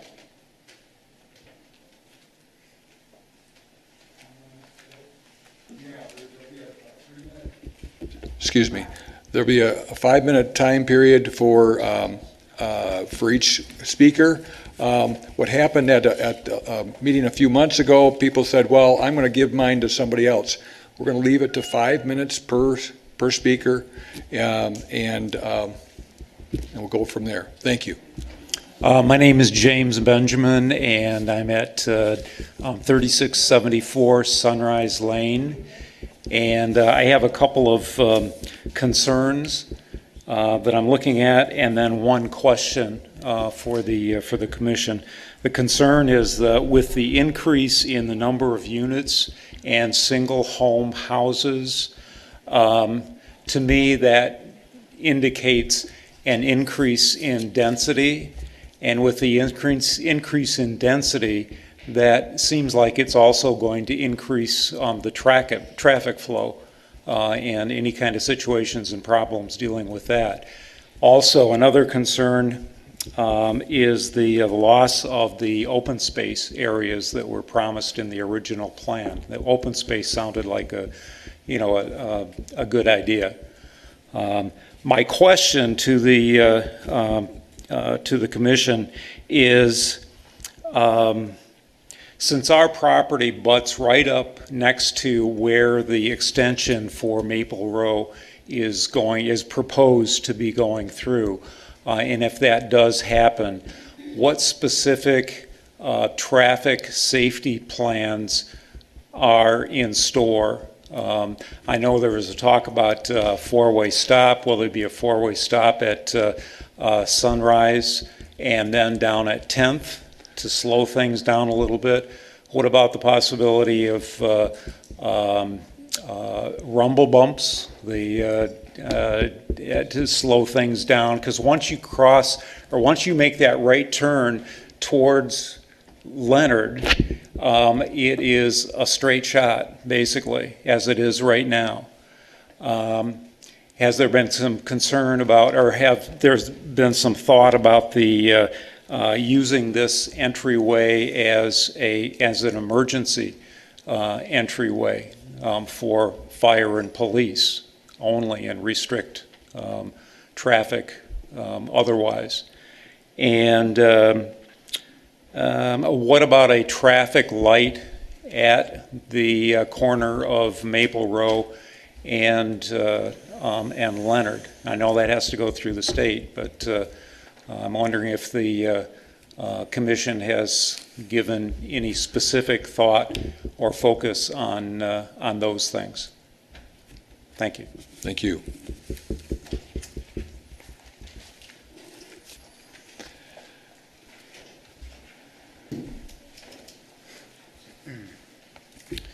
Good evening.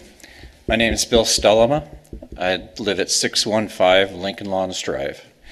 Couple points I'd like to make. First off, after Mr. Cavenaugh's presentation, a couple points I would like to counter. First off, the relocation of Lincoln Lawns to align with Sunset Hills is kind of a moot point. As soon as you put the traffic light in on the Spine Road, nobody's going to try and turn left off of that intersection. Second of all, When you position Lincoln Lawns farther east, now you're so close to that hill that you won't have any idea if traffic's coming over that hill. Right now, when we pull left out of there, we have a couple hundred feet where we have a sight line of traffic coming over that hill that we have a fraction of a second to judge whether they're doing 45 or 55. So if you bring us closer to that hill, we're not going to try and turn left out of there. We're just going to go to the traffic light. So that's a moot point. Second of all is I want to laud them for trying to save trees, but as soon as I look at this plan, as soon as a developer buys all the single-family property, they no longer have control over that, and as it's platted out now, all those trees are gone. Now I realize that's subject to change, but even the spine road, as he mentions, comes up hole number 1. If you stand at hole number 1 and look straight north, one of the biggest trees on the property that they originally were going to save, which they trimmed up, now that's right in the way of the spine road. So it's not all roses. I mean, this development plan has more of an impact on us personally, and I don't believe that you can say that there's a zero impact as far as water runoff, because now you have 12 houses that are going to have driveways on Lincoln Lawns. They're going to be elevated. Not only those houses, but the houses behind them are going to be elevated even farther.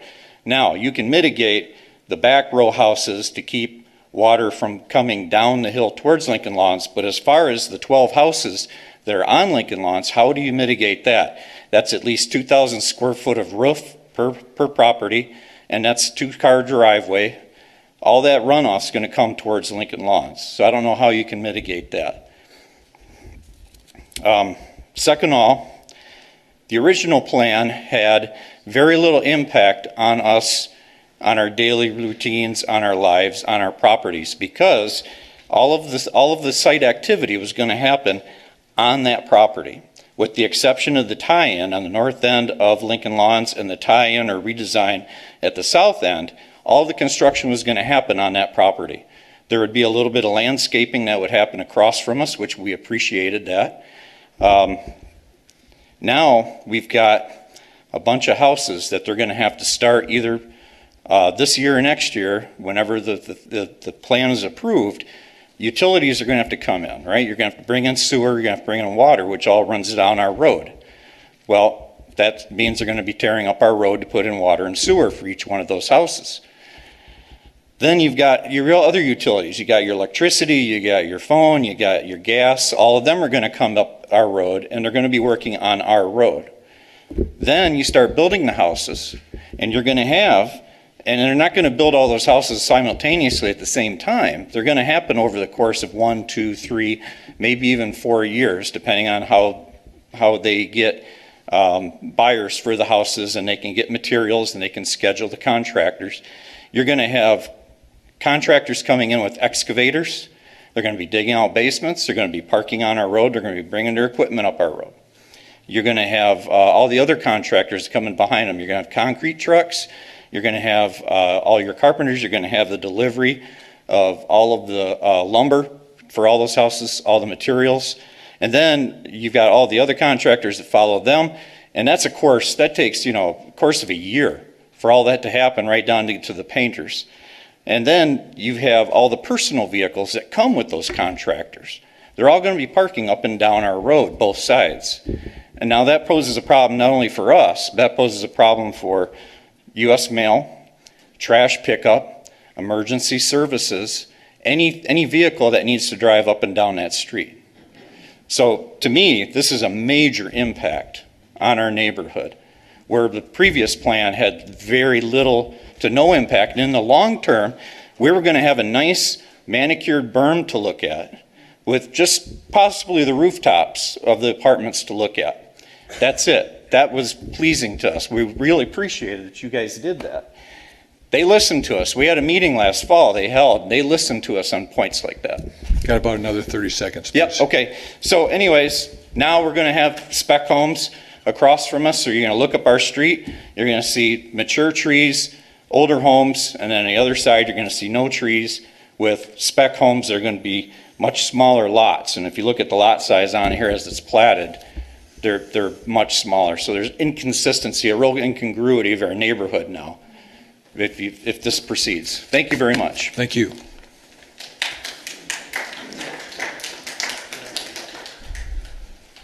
My name's Adam Clark, 882 Sunrise Lane.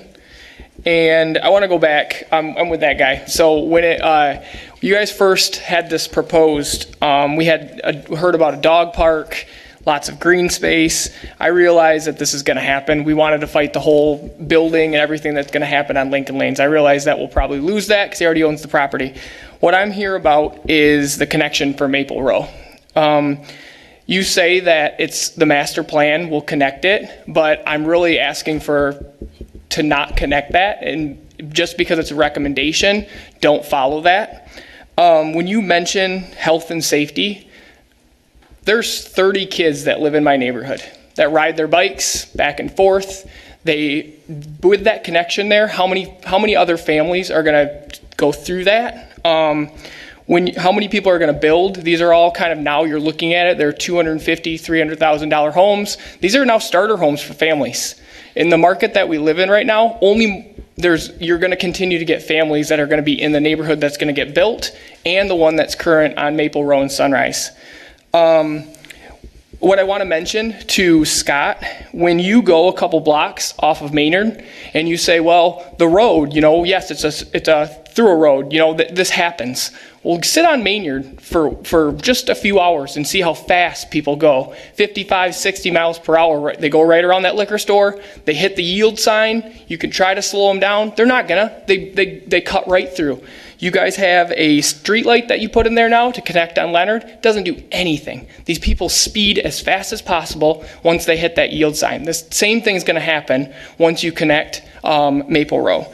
And your point, Tricia, when you said, yeah, people are going to go do it, there's, you live on a connection and people are going to speed.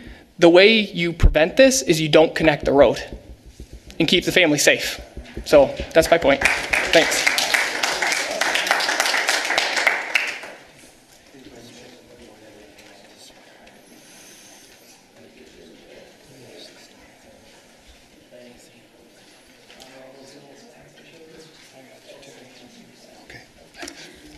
I'm going to follow Adam because that was exactly where I wanted to make my comments.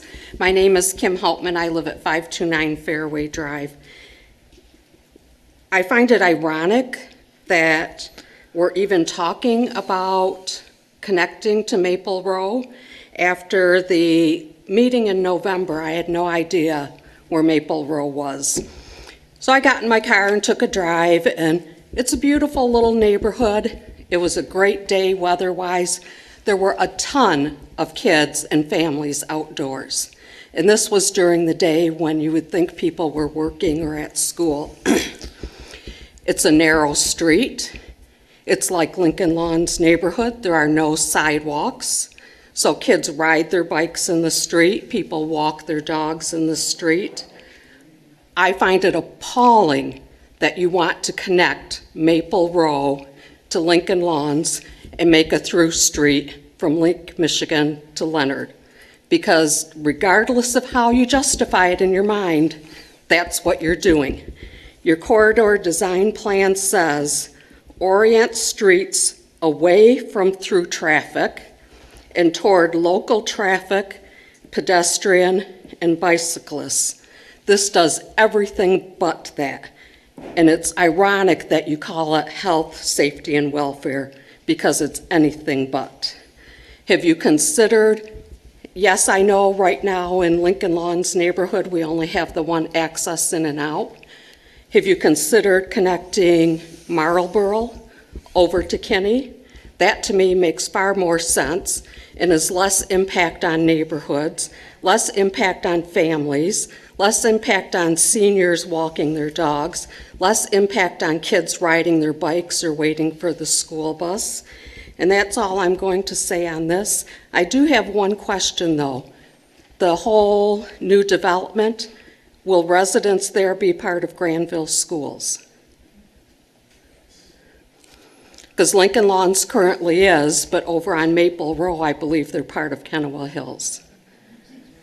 I don't know exactly where the school district lines are, but that's something that we will definitely have them provide on plans Okay. when FASPs are applied for, if this is approved. So my recommendation to the Planning Commission is the plan as it exists, as we've seen it now tonight, that you not proceed with this. Thank you.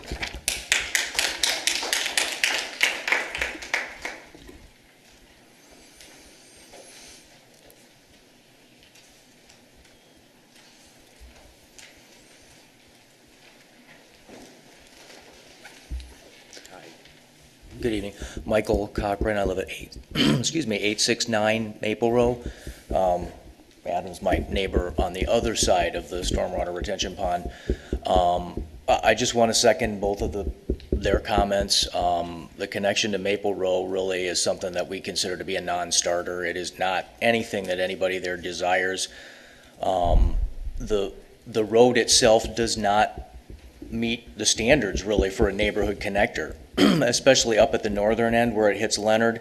To, I think it was Patrick's comments, that there is not space to put a left turn lane in there. It is very narrow. It does not meet the 30-foot requirement.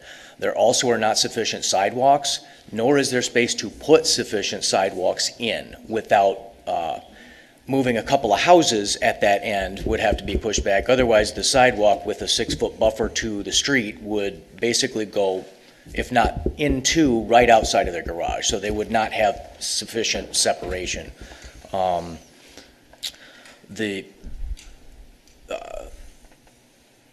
You'd also have to move a lot of utility boxes on the south side of the street because of the underground utilities that are put in people's yards. If you wanted to put sidewalks in, they're within that zone, so those would have to be moved.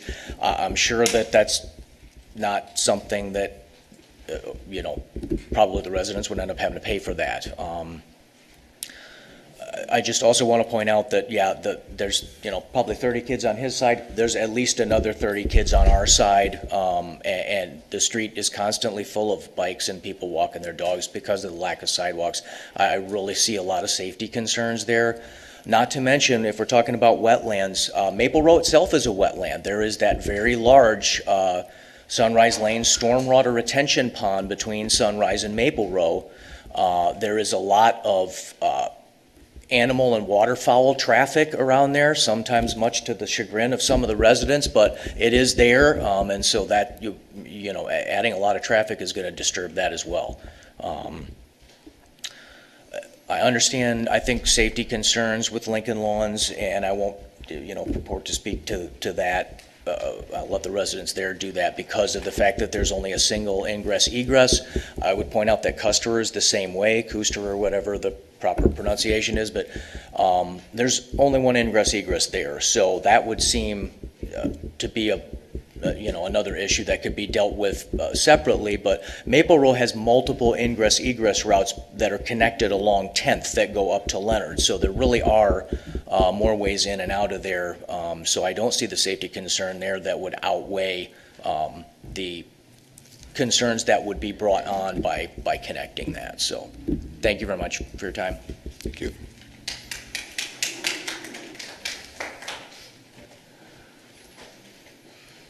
Hi, I'm Chris Brown-Snyder, 551 Fairway. Again, it's all about the traffic. You cannot, absolutely cannot connect the commercial road to Lincoln Lawns. There is no way that commercial traffic should be allowed in a residential area, to come through a residential area. So that Savannah Road South, let it only come in and out on the Spine Road. There's no way it should empty out into Lincoln Lawns. You're talking trucks, delivery, and then somebody was saying future commercial where we had bigger trucks. So they come through Lincoln Lawns, so we're trying to turn left onto Lake Michigan Drive or even turn right. We're waiting for huge semis, we're waiting for delivery trucks, we're waiting for all the commercial vehicles coming in and out of that area. There is no way. That needs to be blocked off, and it all has to come in and out of the Spine Road. Since when is Walker allowed commercial things happen in a residential area. That is absolutely absurd. There's no way that that can happen. Um, as far as apartments, I don't know, I think we should rename Standale to Rentdale. Between Maynard to Goodwill, there's going to be new apartments by Meyer. There's Westtown. Let's put some more apartments on the corner of Wilson and Lake Michigan Drive. There's the apartment buildings on Cummings, Hampton Lakes, Briarwood, Apple Ridge, Bayberry, Waterford, Lincoln Square, East Side, possible Sunset Hills, and the new 250 more apartments coming in at Maynard and Lake Michigan Drive. So in that 1 mile area, it's just apartment heaven. And you think there's going to be no impact on traffic and health and safety and welfare of the people of our residential area or Sunset Hills across or anything like that. And again, reiterating the fact about moving Lincoln Lawns closer to that hill. You have no time now to get out onto Lake Michigan Drive. Putting them across means we're going to get a head-on accident onto Sunset Hills instead of being T-boned by the people coming from Sunset Hills and from over the hill. So absolutely not. Moving that is ludicrous. I don't know who's doing your traffic study, but maybe you need to come on Lincoln Lawns and sit there for a while and try to get out there during the day, let alone during rush hour. Absolutely not. Also now, we are not check boxes, we are families. We've come to Walker because it was a family-friendly area. And now with this commercial in front there, we have already 20 empty storefronts minimum from, again, Goodwill to Maynard. We have all these empty storefronts, but now we're allowing more commercial to be built to be empty. You're talking vandalism, you're talking it just looks terrible because we have all these empty retail all along Lake Michigan Drive that haven't been used yet, but we're going to build more to be what? Empty? Do we need more pizza places, phone places, Burger King or banks? How about some banks? We only have about 6 in that half-mile area. That'd be awesome. So, but during this time of this meeting, I'd just like to say we would have had 2 different sets of sirens on Lake Michigan Drive between Kinney and Wilson because you can match your watch to it that every 3 hours you're hearing just sirens nonstop. So again, this density with all of these people in this small area, I am shocked at the Walker Master Plan that you're allowing all of this to be crammed in a small area and think it's not going to impact the residential neighborhood. Also, the other thing that has to be closed is the connection with Marlboro and everything to the north. There should be no connection to the residential neighborhood that we live in Lincoln Lawns. Only the residents that have property on Lincoln Lawns should be able to come in and out of there. There should be no to the north, to the east, and this big circle of commercial and apartments. Absolutely no way. This is a residential area. It is not meant for commercial. It is not meant for apartments. It is meant for the residents who live there because I am getting very worried about our property values of this monstrosity going in and everything going through our neighborhoods. Who wants to live in a neighborhood where you have no sidewalks but constant traffic in and out? You got about 30 more seconds. Okay, and oh, by the way, we've lived on Fairway for 43 years, and we've had one way in and one way out, and it seemed to work for 43 years. I don't understand why it can't work longer. Bayberry has one way in and out. We've had one way in and out. There's no connection from the commercial and no connection from the north by Marlboro and Lake Michigan, Lincoln Lawns. Thank you very much. Thank you for your time.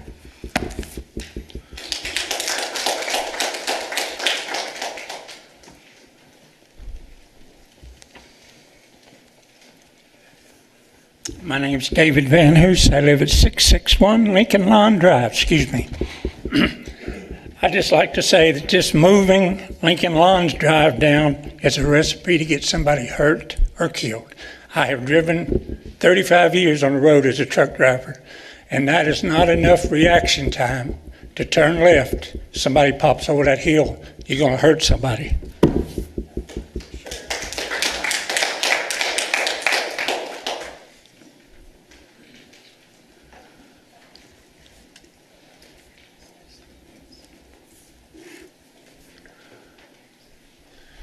My name is Frank Segalis, 695 Lincoln Lawns, resident there with my wife Marcia for 30 years.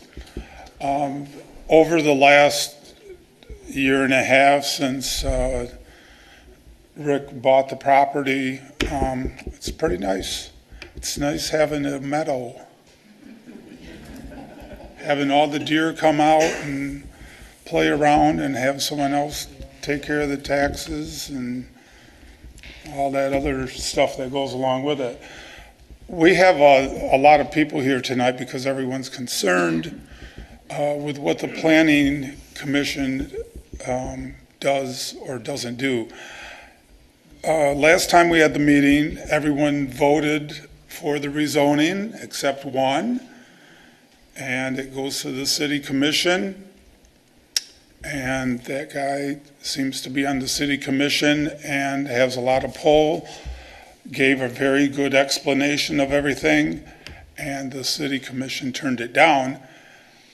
I know that there's a lot of money involved here buying that type of property. From the get-go, I've proposed that the city buy it and keep it a green space. And you talk about Standale and the whole downtown thing, and there's another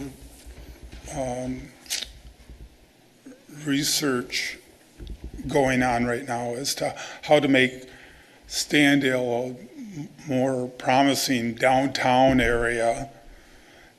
Standale's not a downtown area, it's a cut-through.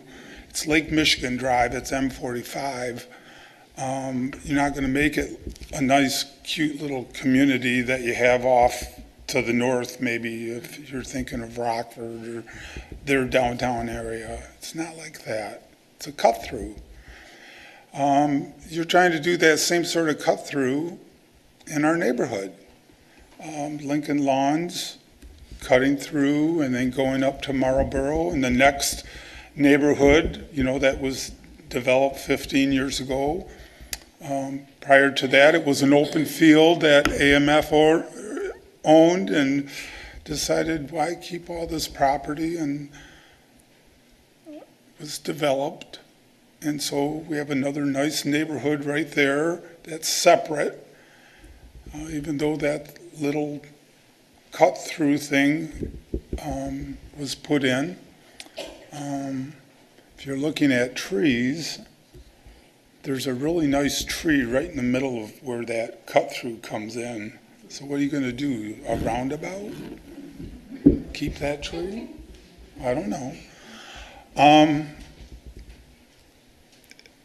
There's not a whole lot that Walker can do with the wetlands and everything like that, but I'm really surprised that it's taken this long for our engineering department to get together with the state or the Kent County Drain Commission to be very concerned about the water in our area.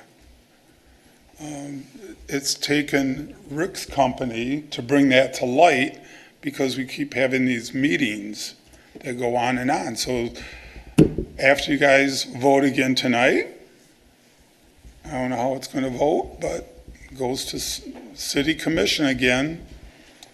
And I know that Rick's company was hoping to get something started this fall, but that's not going to happen. So we get to enjoy our meadow for the winter. Thank you.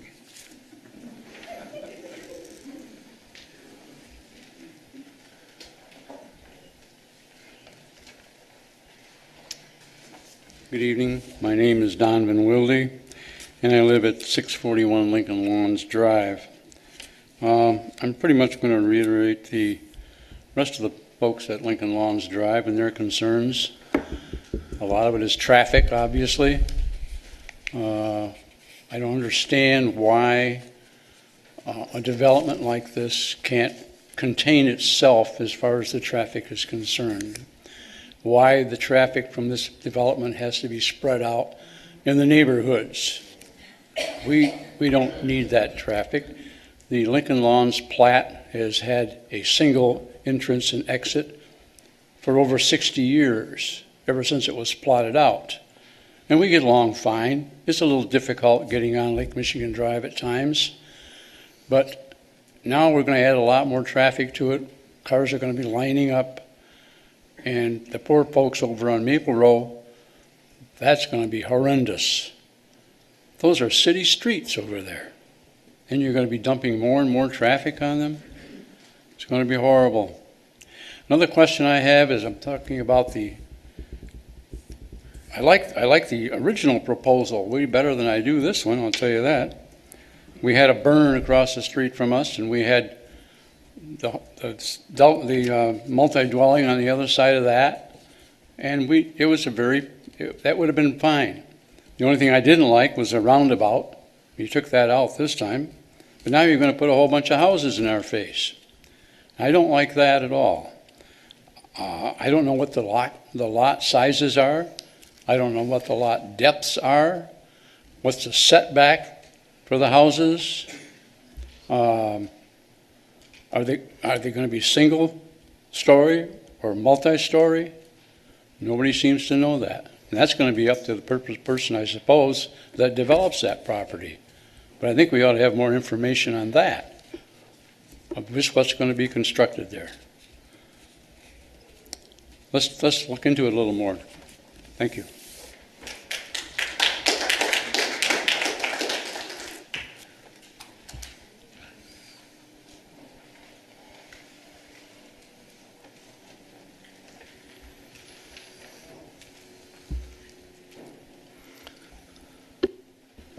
Good evening. John Holm, 501 Fairway. I just want to add a little bit to what Chris Bronschneider said here and what the other people are doing. We bought property and built a house here in 1978. The biggest draw we had, and I know the developer's saying that there's only one way in and it's not a good thing and all that. That's what made everybody buy in there. There's only one way in. If someone comes blowing into there to do some bad, we can stop them before they get out. That's what a one way is all about. Our kids and everybody else's kids in there grew up riding on the road. Now there's so many people that walk their pets and stuff on the road. And, you know, we do have a few people that speed through there, but we've confronted that and stopped that because we tell them, you know, how are you going to live with a kid here that got hit? So the cul-de-sac needs to stay, and by doing that, Lincoln lawns need to be left alone. I mean, I hope you guys hear this, and ladies, I hope you hear this because that's the reason we live in Walker. That's the reason we built our house. That's why we're paying taxes for 20 and 30 and 40 years. We don't need, again, no offense, we don't need big money coming in and developing a golf course and putting in enough homes. So when they said 318 units, basically 600 vehicles are going to be trying to get in and out of there all the time. And I'm going to guess that none of you live in that plot. I don't remember seeing any of you, but when we try to get out of there, you know, it's hell to pay sometimes. And if you've done traffic studies, nothing against engineers because that's what they do, but unless you've tried to get there for 8 months out of the year when Grand Valley is in, it is a crapshoot coming down through there. They come over the hill at 60, 70 miles an hour. Sometimes you can't get out or you're guessing that they're not going very fast. So moving that road is not going to do anything. We basically want our neighborhood to be our neighborhood, and I'm sure the people off of Leonard want it to be their neighborhood. That's why we live on roads like that. We just don't need that into there, folks. That's all I can tell you as a homeowner. Thank you.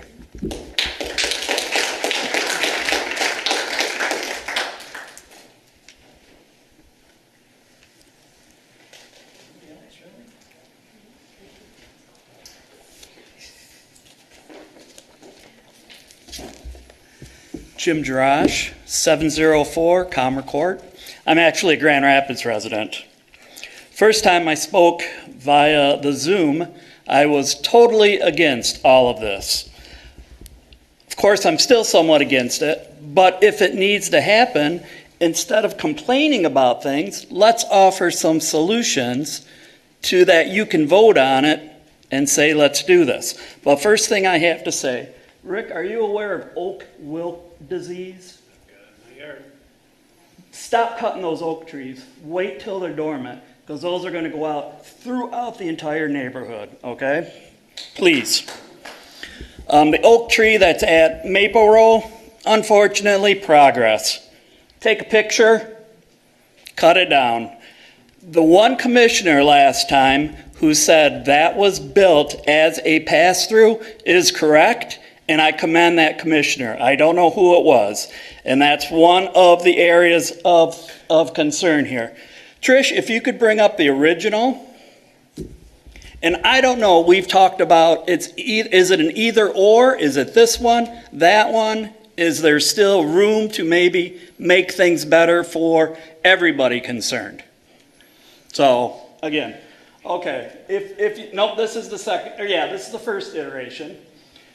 And again, what should be done is instead of a public road going through the apartments, where the apartments end and at the first intersection of the new neighborhood, that shouldn't be continued. That should be stopped for the apartments, and as someone has already said, private apartments, private roads, let them maintain it.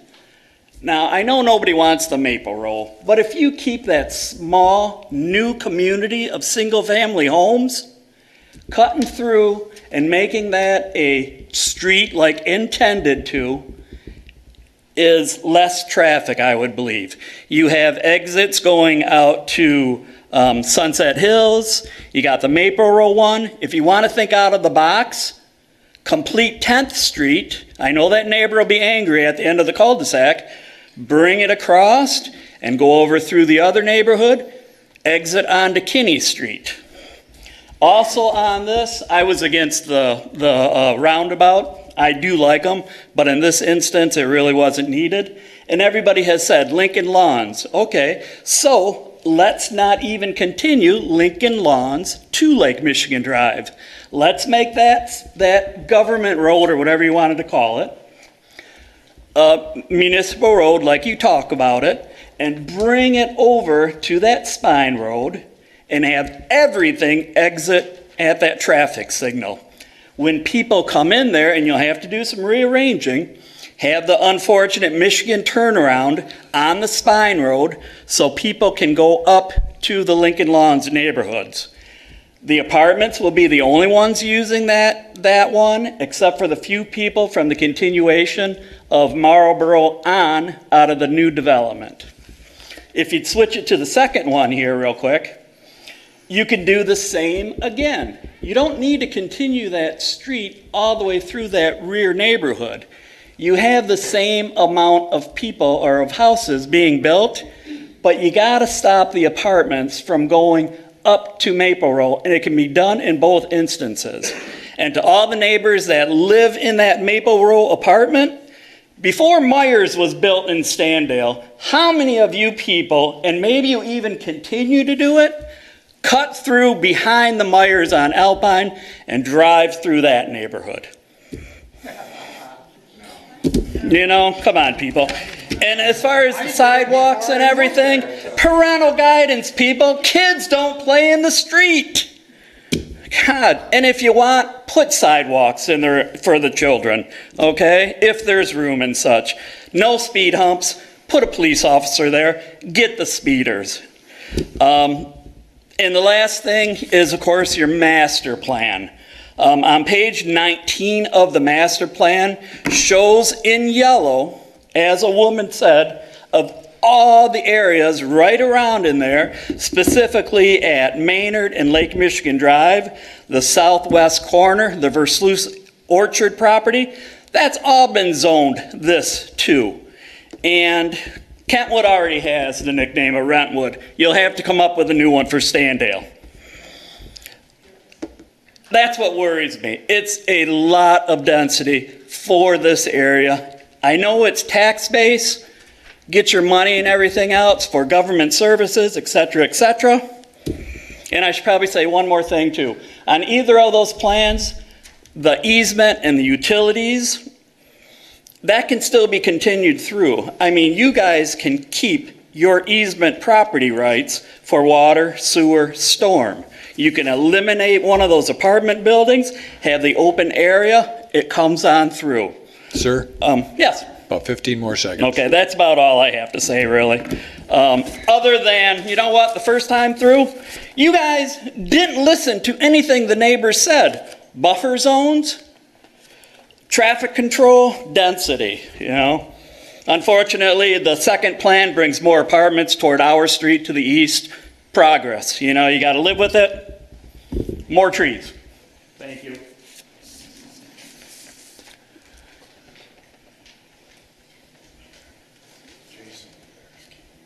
Okay, at this point, do we have a motion to close the public hearing? Before we do a motion on that, we'd like to enter into the record that there's 3 letters that were sent in. One from Sarah Schuster, one from Karen Reams, and then Gary Mauschmer, all in opposition essentially to the same thing in terms of the street connection to Maple Row. Okay, thank you, Jason.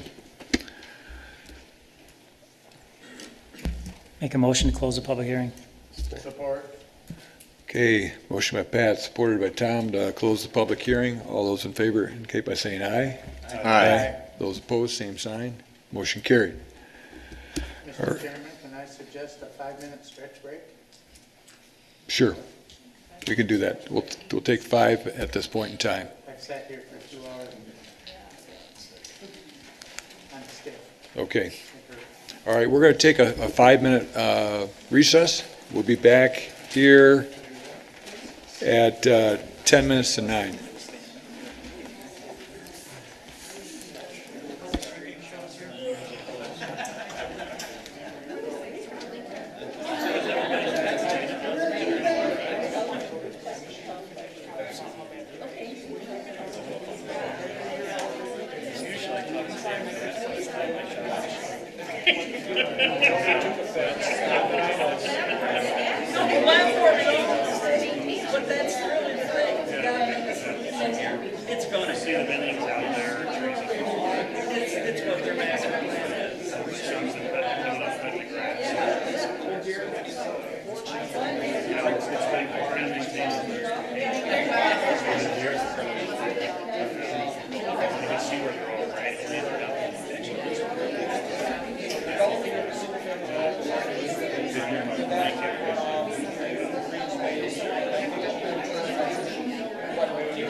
Excuse me?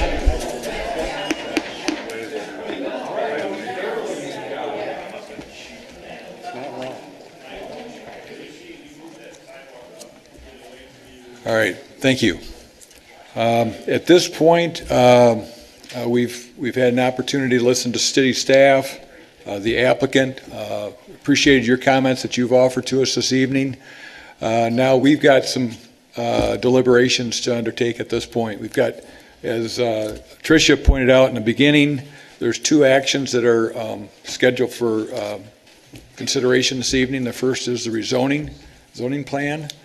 And then the other is the preliminary site plan, preliminary area site plan. And so I would suggest that we first look at the zoning plan that's up before us in terms of the rezoning from AA to the CPUD, RPUD1, and RPUD2, and see if we can come to consensus on a recommendation to the City Commission on that.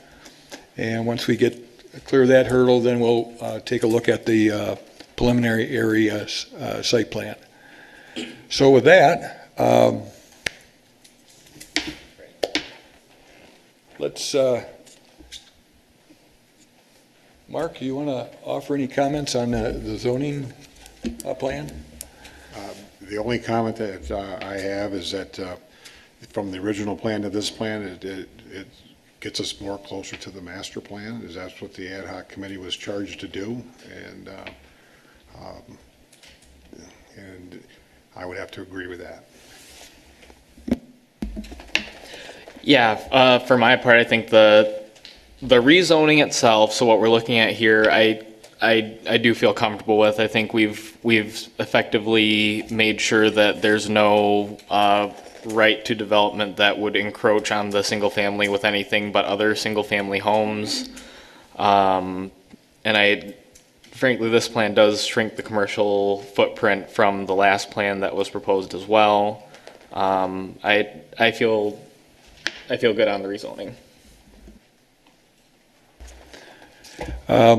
With regard to the zoning plan that's submitted, again, I likewise feel that it is more reflective of the master planning that's taken place previous.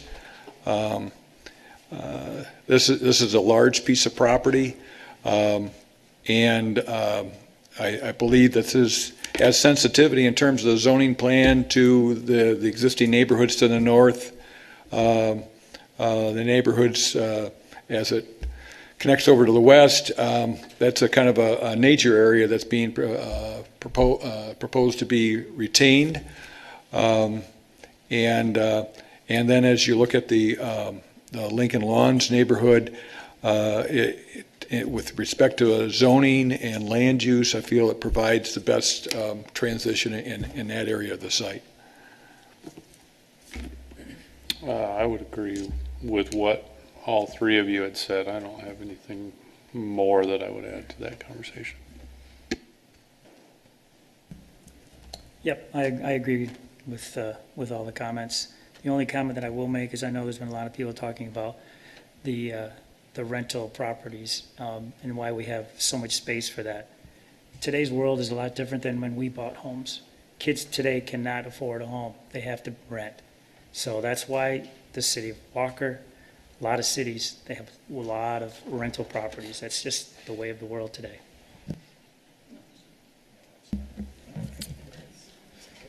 I would have to. Yeah, $2,200 a month. That's a $300,000. They can afford that? Excuse me. We listened to excuse me, just a second.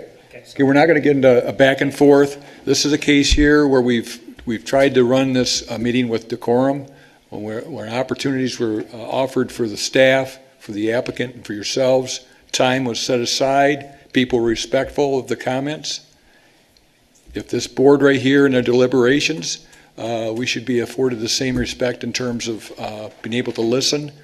You may not like it, or you may agree with it, but it's a matter here. Please give us the same respect we provided you. Thank you. would have to, agree with other comments that the commission has made up here, and I don't really have a lot to add. Well, I was in favor of the rezoning the previous time. I wasn't in favor of the preliminary site plan. I can vote for the rezoning on this one, although I think we may have pushed the boundary on the RPUD a little bit too much, but that's my comment. Okay, thank you. With regard to then the zoning plan, do we have a motion for consideration? Yeah, I can do that. For case 20-875, I will make a motion forward a recommendation to the City Commission to approve the rezone of parcels located at 3483 and 3485 Lake Michigan Drive Northwest from AA Agricultural to CPUD, RPUD1, and RPUD2 in accordance with the zoning exhibit provided by the applicant dated July 9, 2021, based on the following findings. The property can be reasonably used under its present zoning classification. The proposed uses are compatible with other zoning and land uses in the area. It would be more appropriate to add the proposed use to the existing district as permitted use. Would not be more appropriate to add the proposed use to existing district as permitted use or by special use permit rather than allow rezoning. The range of uses permitted in the proposed rezoning districts are compatible with the area. Development trends in the area are consistent with the requested zoning districts. Uses in the proposed zoning districts are equally or better suited to the area than those in the current zoning district. The proposed rezoning is consistent with the City of Walker Master Plan. The proposed rezoning does not constitute spot zoning. The proposed use can be adequately served by public water and sewer. The requested rezonings do not negatively affect the health, safety, and welfare of the community. Okay, there's a motion by Steve. Is there support? Support. Supported by Jason. Any other comments or questions? We'll put the question to vote. All those in favor of the motion indicate by saying aye. Aye. Those opposed, same sign. Motion carried. All right. Now we move on to the preliminary area site plan. Got a lot of moving parts here, pieces that are taken into consideration on this. Tricia, could you put that up on the screen, please? Thank you. Okay, again, going back to at the beginning of the meeting, Tricia pointed out that with regard to this aspect of the review, we have a plan in front of us, so we could either approve, could deny, we could table, or I guess it's conceivable if, to some extent, we could consider changes to what's laid out here. Now, I caution you, if we start looking at changes, we don't want this to be a redesigning the project.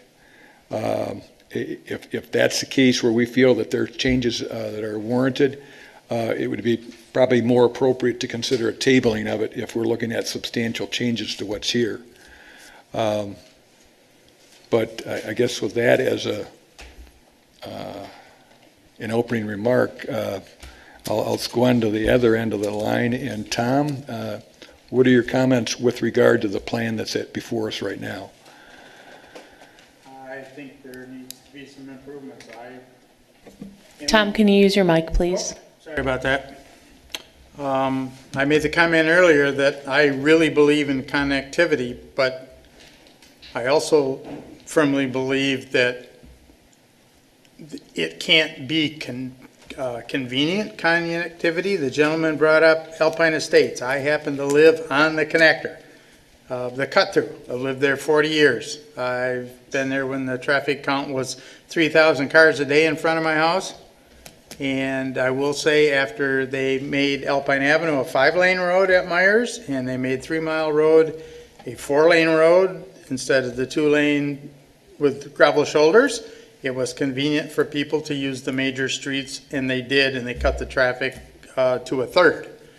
So I do have a concern about the Maple Road connector, but I also think it needs to be connected. But have been scrolling on my phone here, looking to see what kind of things we can do to allow connectivity, but make it inconvenient for people to want to go that way.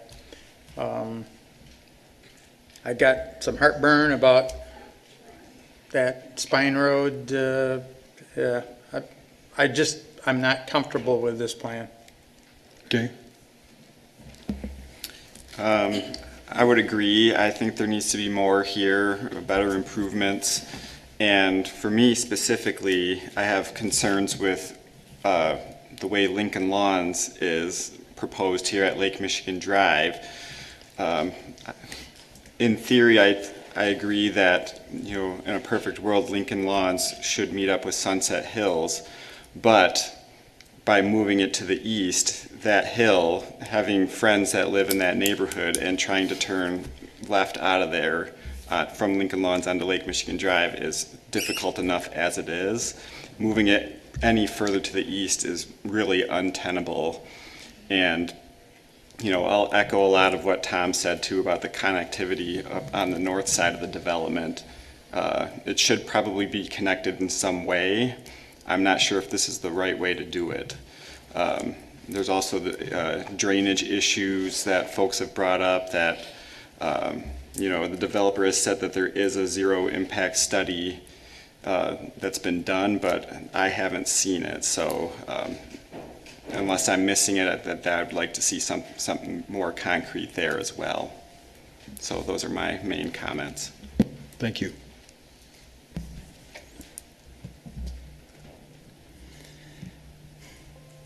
I like the original one better than this one, but I also agree connectivity is important for, you know, fire, police, and so on. One of the things, as far as, you know, like Tom had said, connecting Kusterer would be something that could then limit the traffic out of Maple Road. I'm also looking at the plan, and if we cut the one street, call it Market or call it Marlboro, from the multi-units, close that street, push all of those people down to the main exit where the light is. That would keep a lot of traffic coming back up the hill to go through Lincoln Lawns or Maple Row or anything like that. That'd be one of my suggestions. And then just if we do have to connect to Maple Row, I do, since I live down that street, it would be nice to make it so that it's, you know, the traffic is deadened somehow with four-way stops, left turn lanes at Leonard, things like that. Because there are no sidewalks once you get past the new development. So you got about 4 or 5 houses, and then it's all, you know, no sidewalks. So it is rough, and speeders will fly down there.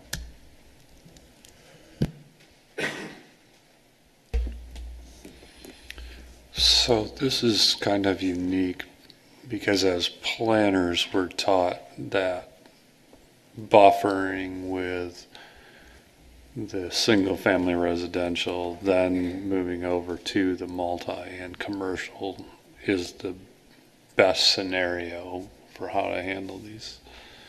And here we're in a situation where we haven't, and we have a lot of people that just don't like it. In terms of planning ultimately for the city, this is an appropriate way to do it. I would agree that I don't like the connectivity there on Maple Row, but for city services, it's essential. It's critical, and I think Lincoln Lawns, albeit has been that way for a long time.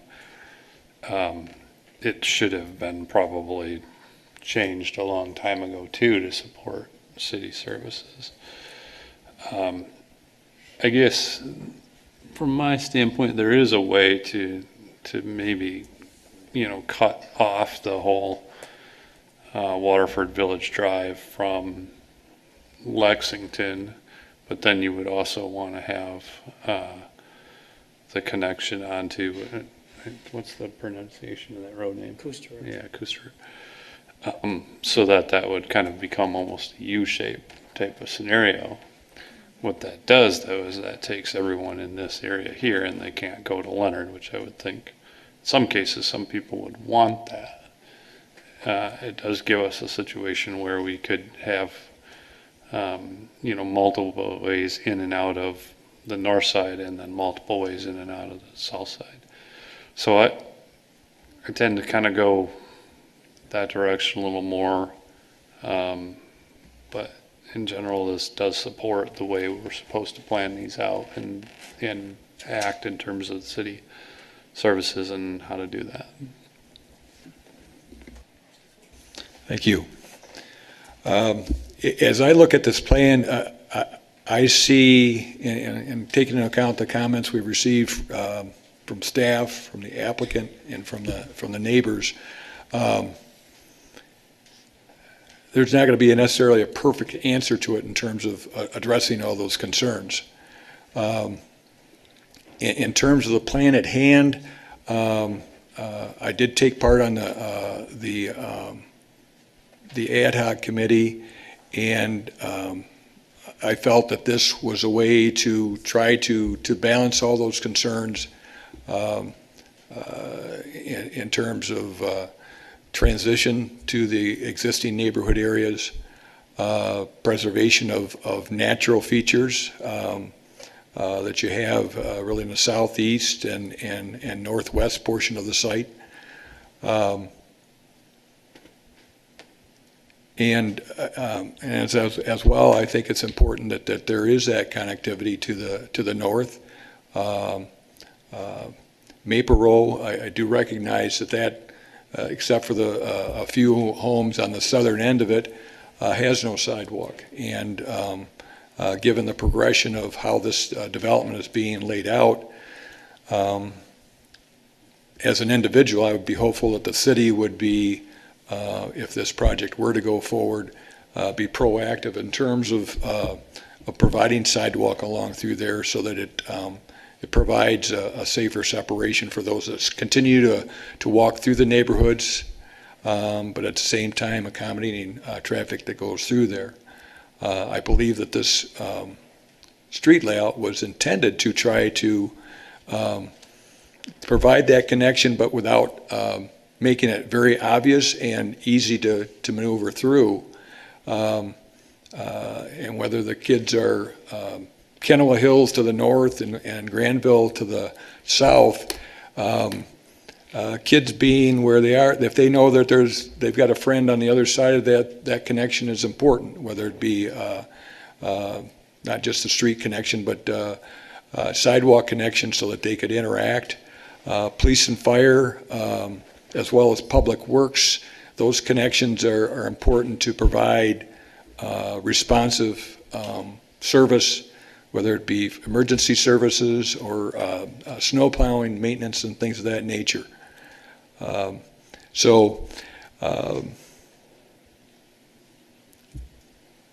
By and large, I'm comfortable with the plan as it's laid out right now, but that's something that we have to collectively come to a decision on. So I'll turn it along to Steve. Thank you. So I did participate in the ad hoc committee as well. I've got a lot of thoughts. I've got some notes. But largely, I think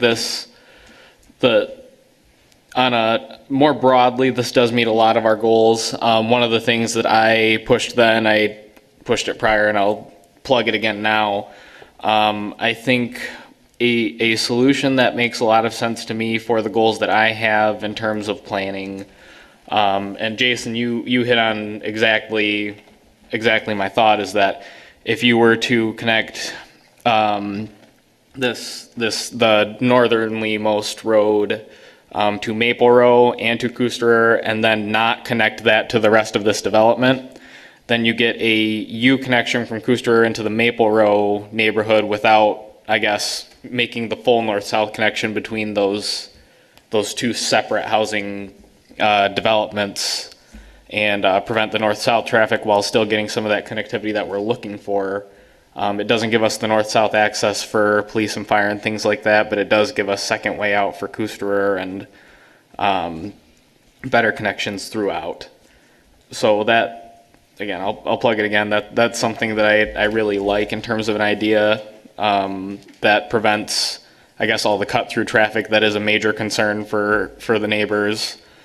I don't think that I have concerns with the Marlboro connection going over, just because I don't see any reason, if there were not that north-south, that the apartments would go into you guys' neighborhood to then go out of the neighborhood.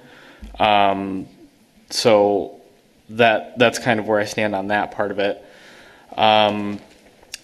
The realignment of Lincoln Lawns Drive, that's something that everyone has spoken about tonight, that there's definitely an issue with where that proximity is to the lack of visibility to the east there. But I guess my question is, what is the condition if you're turning off of Sunset Hills onto Lake Michigan Drive? Because we're talking about lining up with that intersection. So I guess, how do those compare, and are there problems right now with Sunset Hills making that turn? So I would imagine if you're turning left off of Sunset Hills into the oncoming traffic over the hill, you would be at a greater risk to then, because you don't have anywhere to go if you make that left turn, versus if you're making it off of Lincoln Lawns and you get moved over, you would be, I guess you just have to beat that person out. So not that it's a good solution, but I guess I just don't know enough about making that turn, because I haven't done it enough times. I've done it before, but not enough to have a good grasp on it.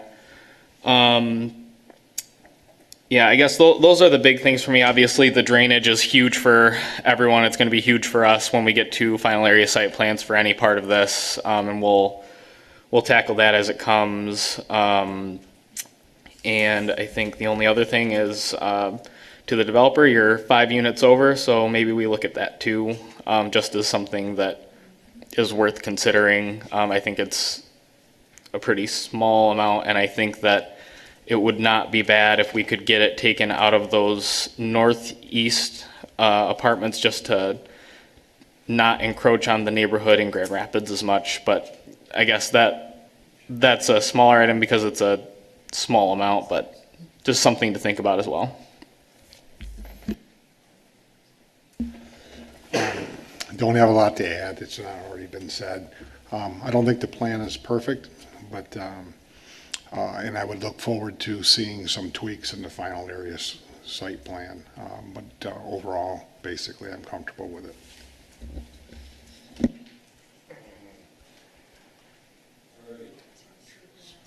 All right. I think some common elements here are with respect to the way this is laid out, concerns with how connectivity is accomplished, drainage, assurances that those drainage concerns are addressed, and the Lincoln Lawn intersection.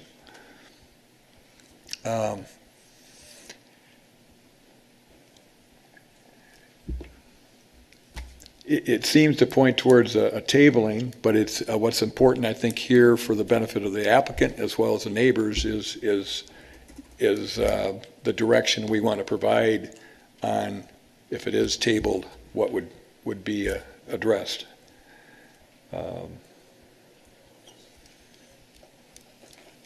Or do we leave it just to address drainage, options on connectivity, and then that Lincoln Lawns intersection? Yeah, I think those are the three main things. Unless anyone else has additional points that were missing. I think we took in a lot of feedback tonight, and it's going to be a little bit of processing that as well. But I think those are the linchpin pieces of it. Well, one of the things I had in some notes I made here, we talk about a traffic signal at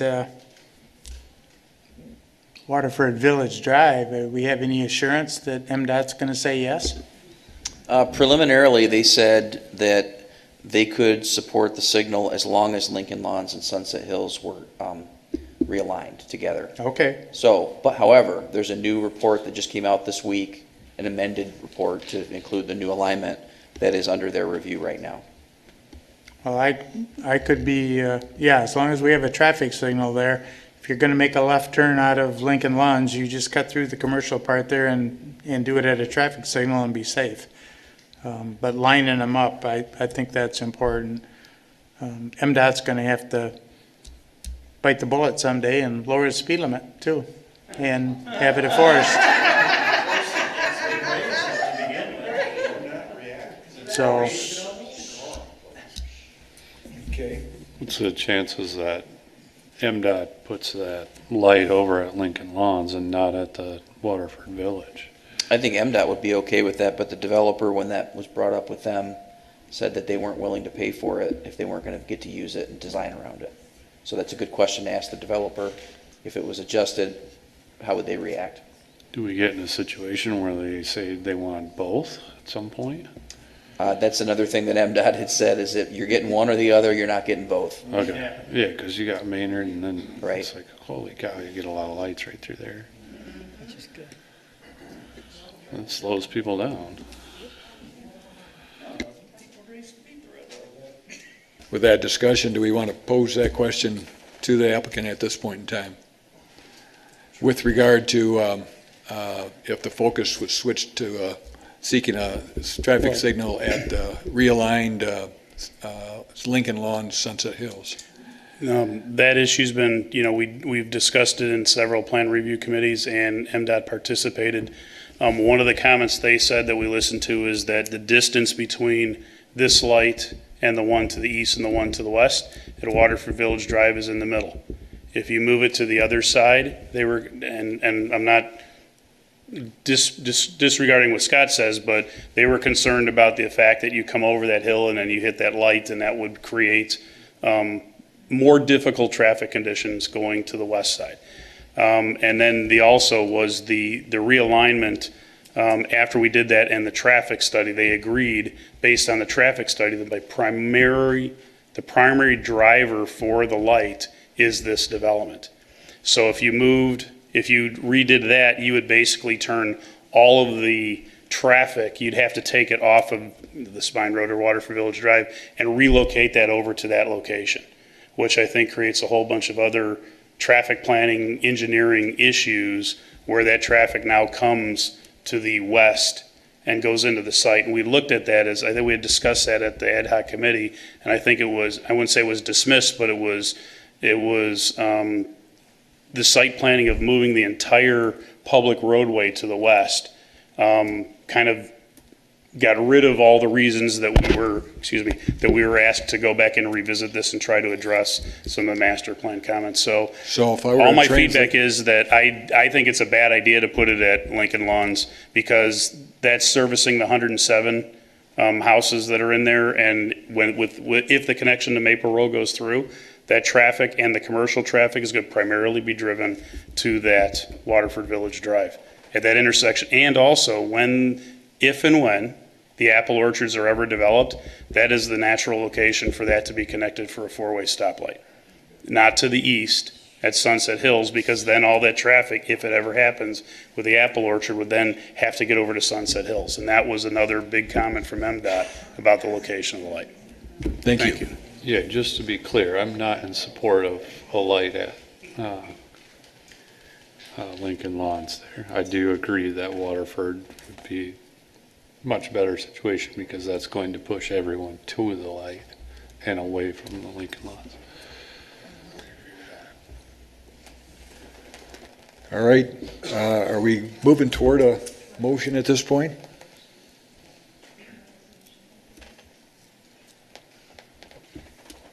You want me to do it? I suppose I will make a motion to table the preliminary site plan, subject to further. Are we working on the rezone first? We did the rezone already. We voted on that? Yes. Yeah. Yeah. Do you need some conditions for? What are we hoping to gain out of the table? Clarity on where the, what the connectivity will look like. What are the other items here? I put them at the bottom. I lost track of it. Clarification. The alignment of Lincoln Lawns Drive. And did we have drainage as the third one? Yep. Okay.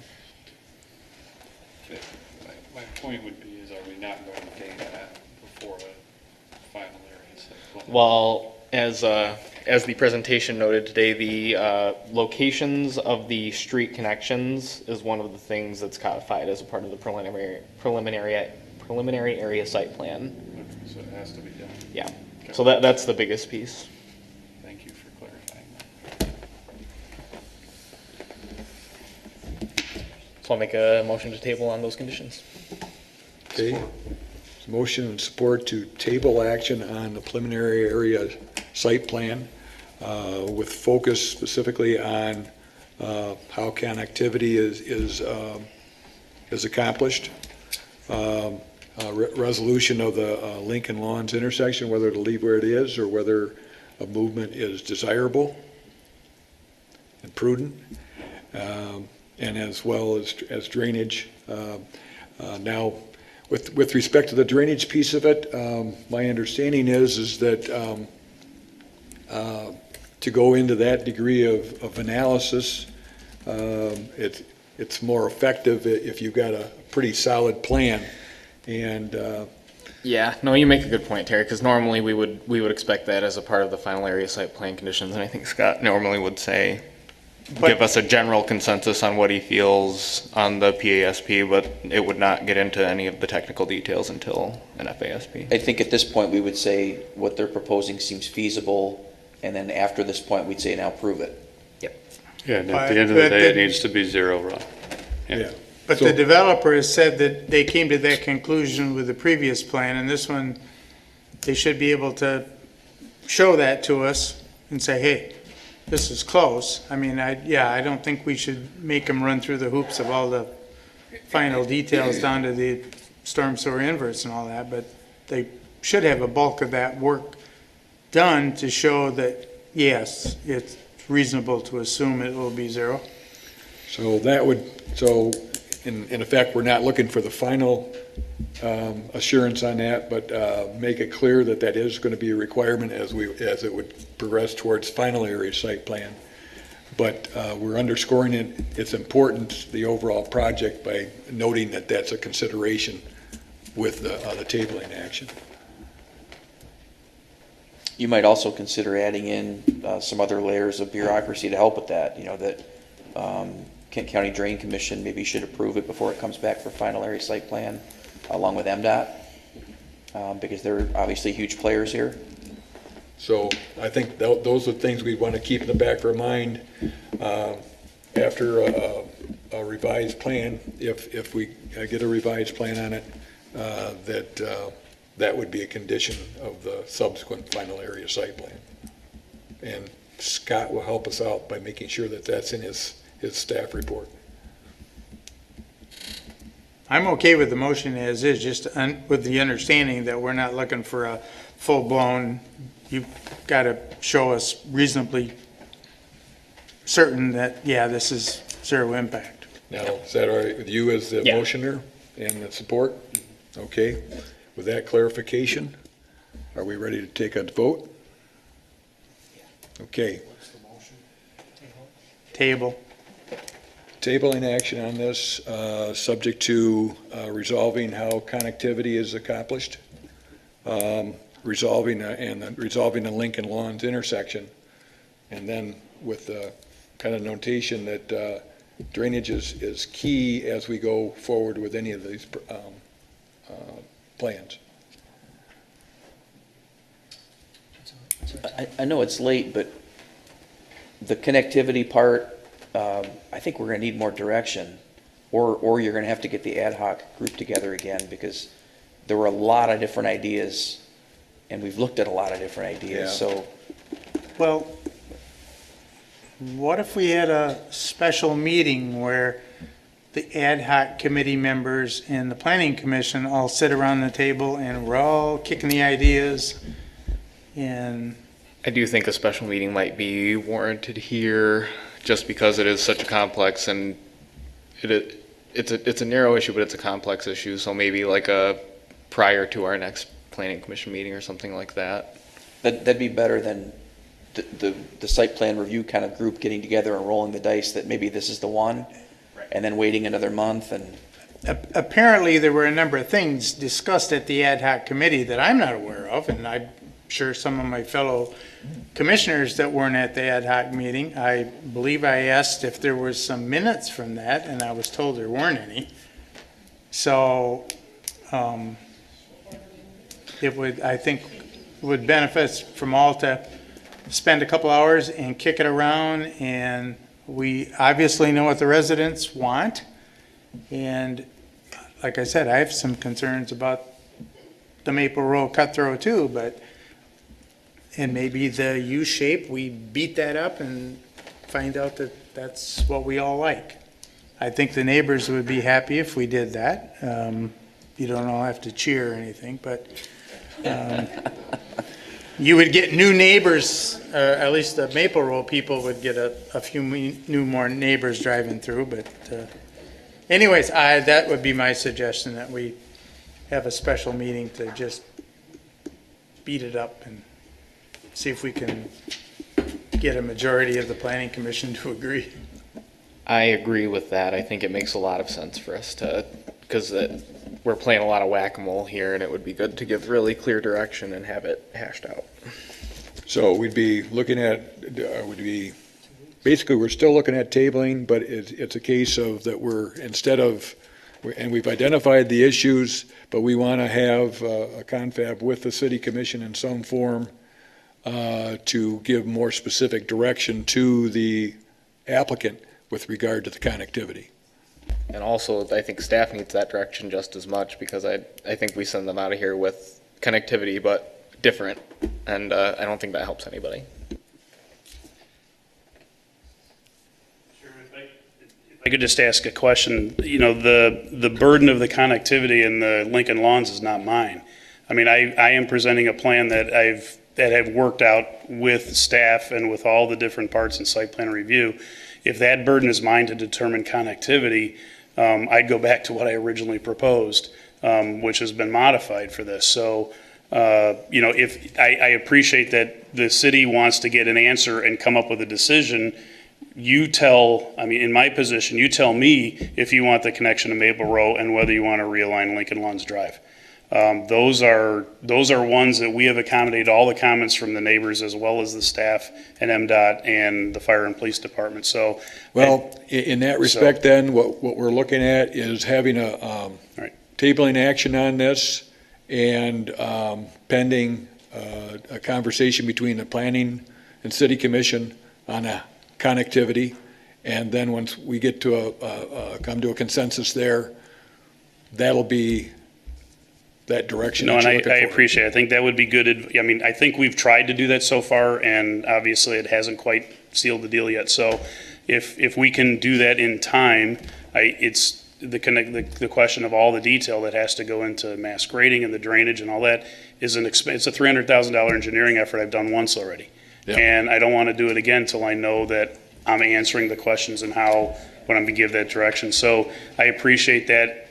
Time is money, and with this delay, if it takes a month or two to get that direction and then revise in order to come back for the final decision in the plans, that we're out this year. I mean, if Frank gets his meadow for another year, so I appreciate that. Yeah. So, and I will say we did take some action on the rezoning, so you got the congruent timeline kind of moving as well, and I don't think with the timeline that the city commission will be operating on that I would expect that this meeting on the connectivity will probably occur prior to the rezoning being complete from the city commission as well.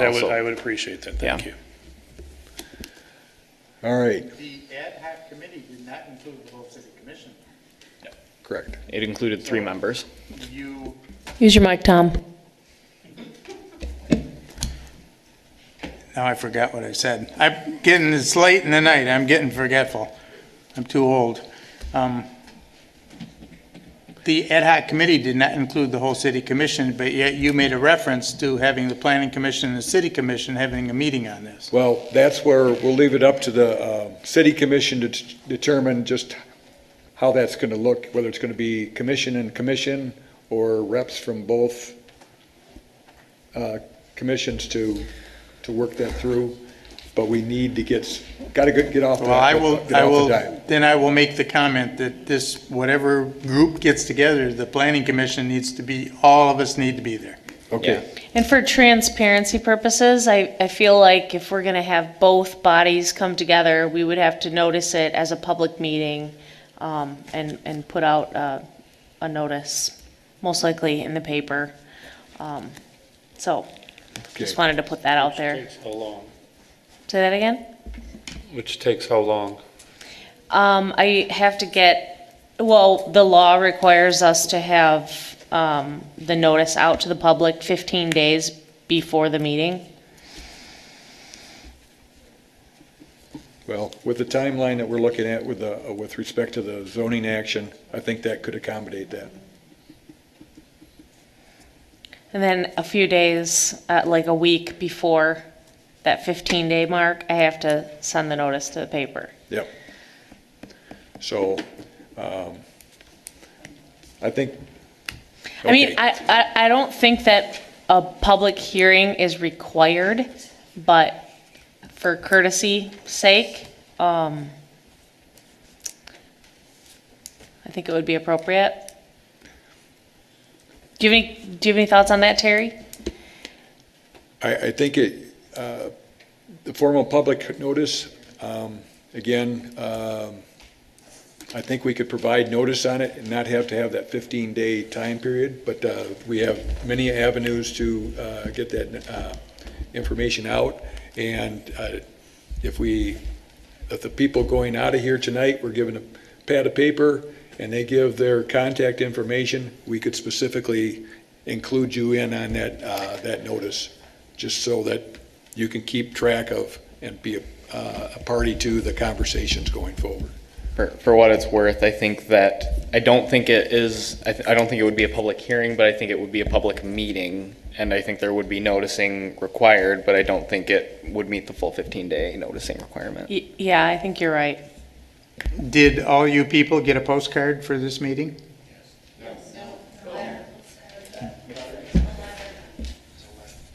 This time it was a letter because there was a lot to say. Okay, did you all get a letter? Okay, we have the mailing list to send them all a letter that this meeting will be such and such a date. Okay, we'll do that then. So I think historically, we've done these as working groups where both commissions are debating and providing comments, maybe around a table, not so much around this kind of a formal public hearing setup. Yeah. All right. Having said that, we've got a motion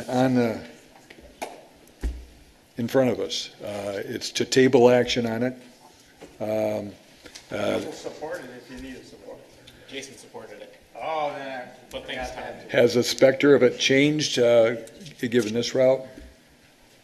Well, I think the meeting resolves the problem, so I think we're fine. So you'll, maybe in that motion, you'll add that premised upon a meeting between the Planning Commission and City Commission to discuss connectivity. If the city commission deems that they all need to be there. Yep. Okay. All those in favor indicate by saying aye. Aye. Those opposed, same sign. Motion carried. Thank you very much for your time this evening.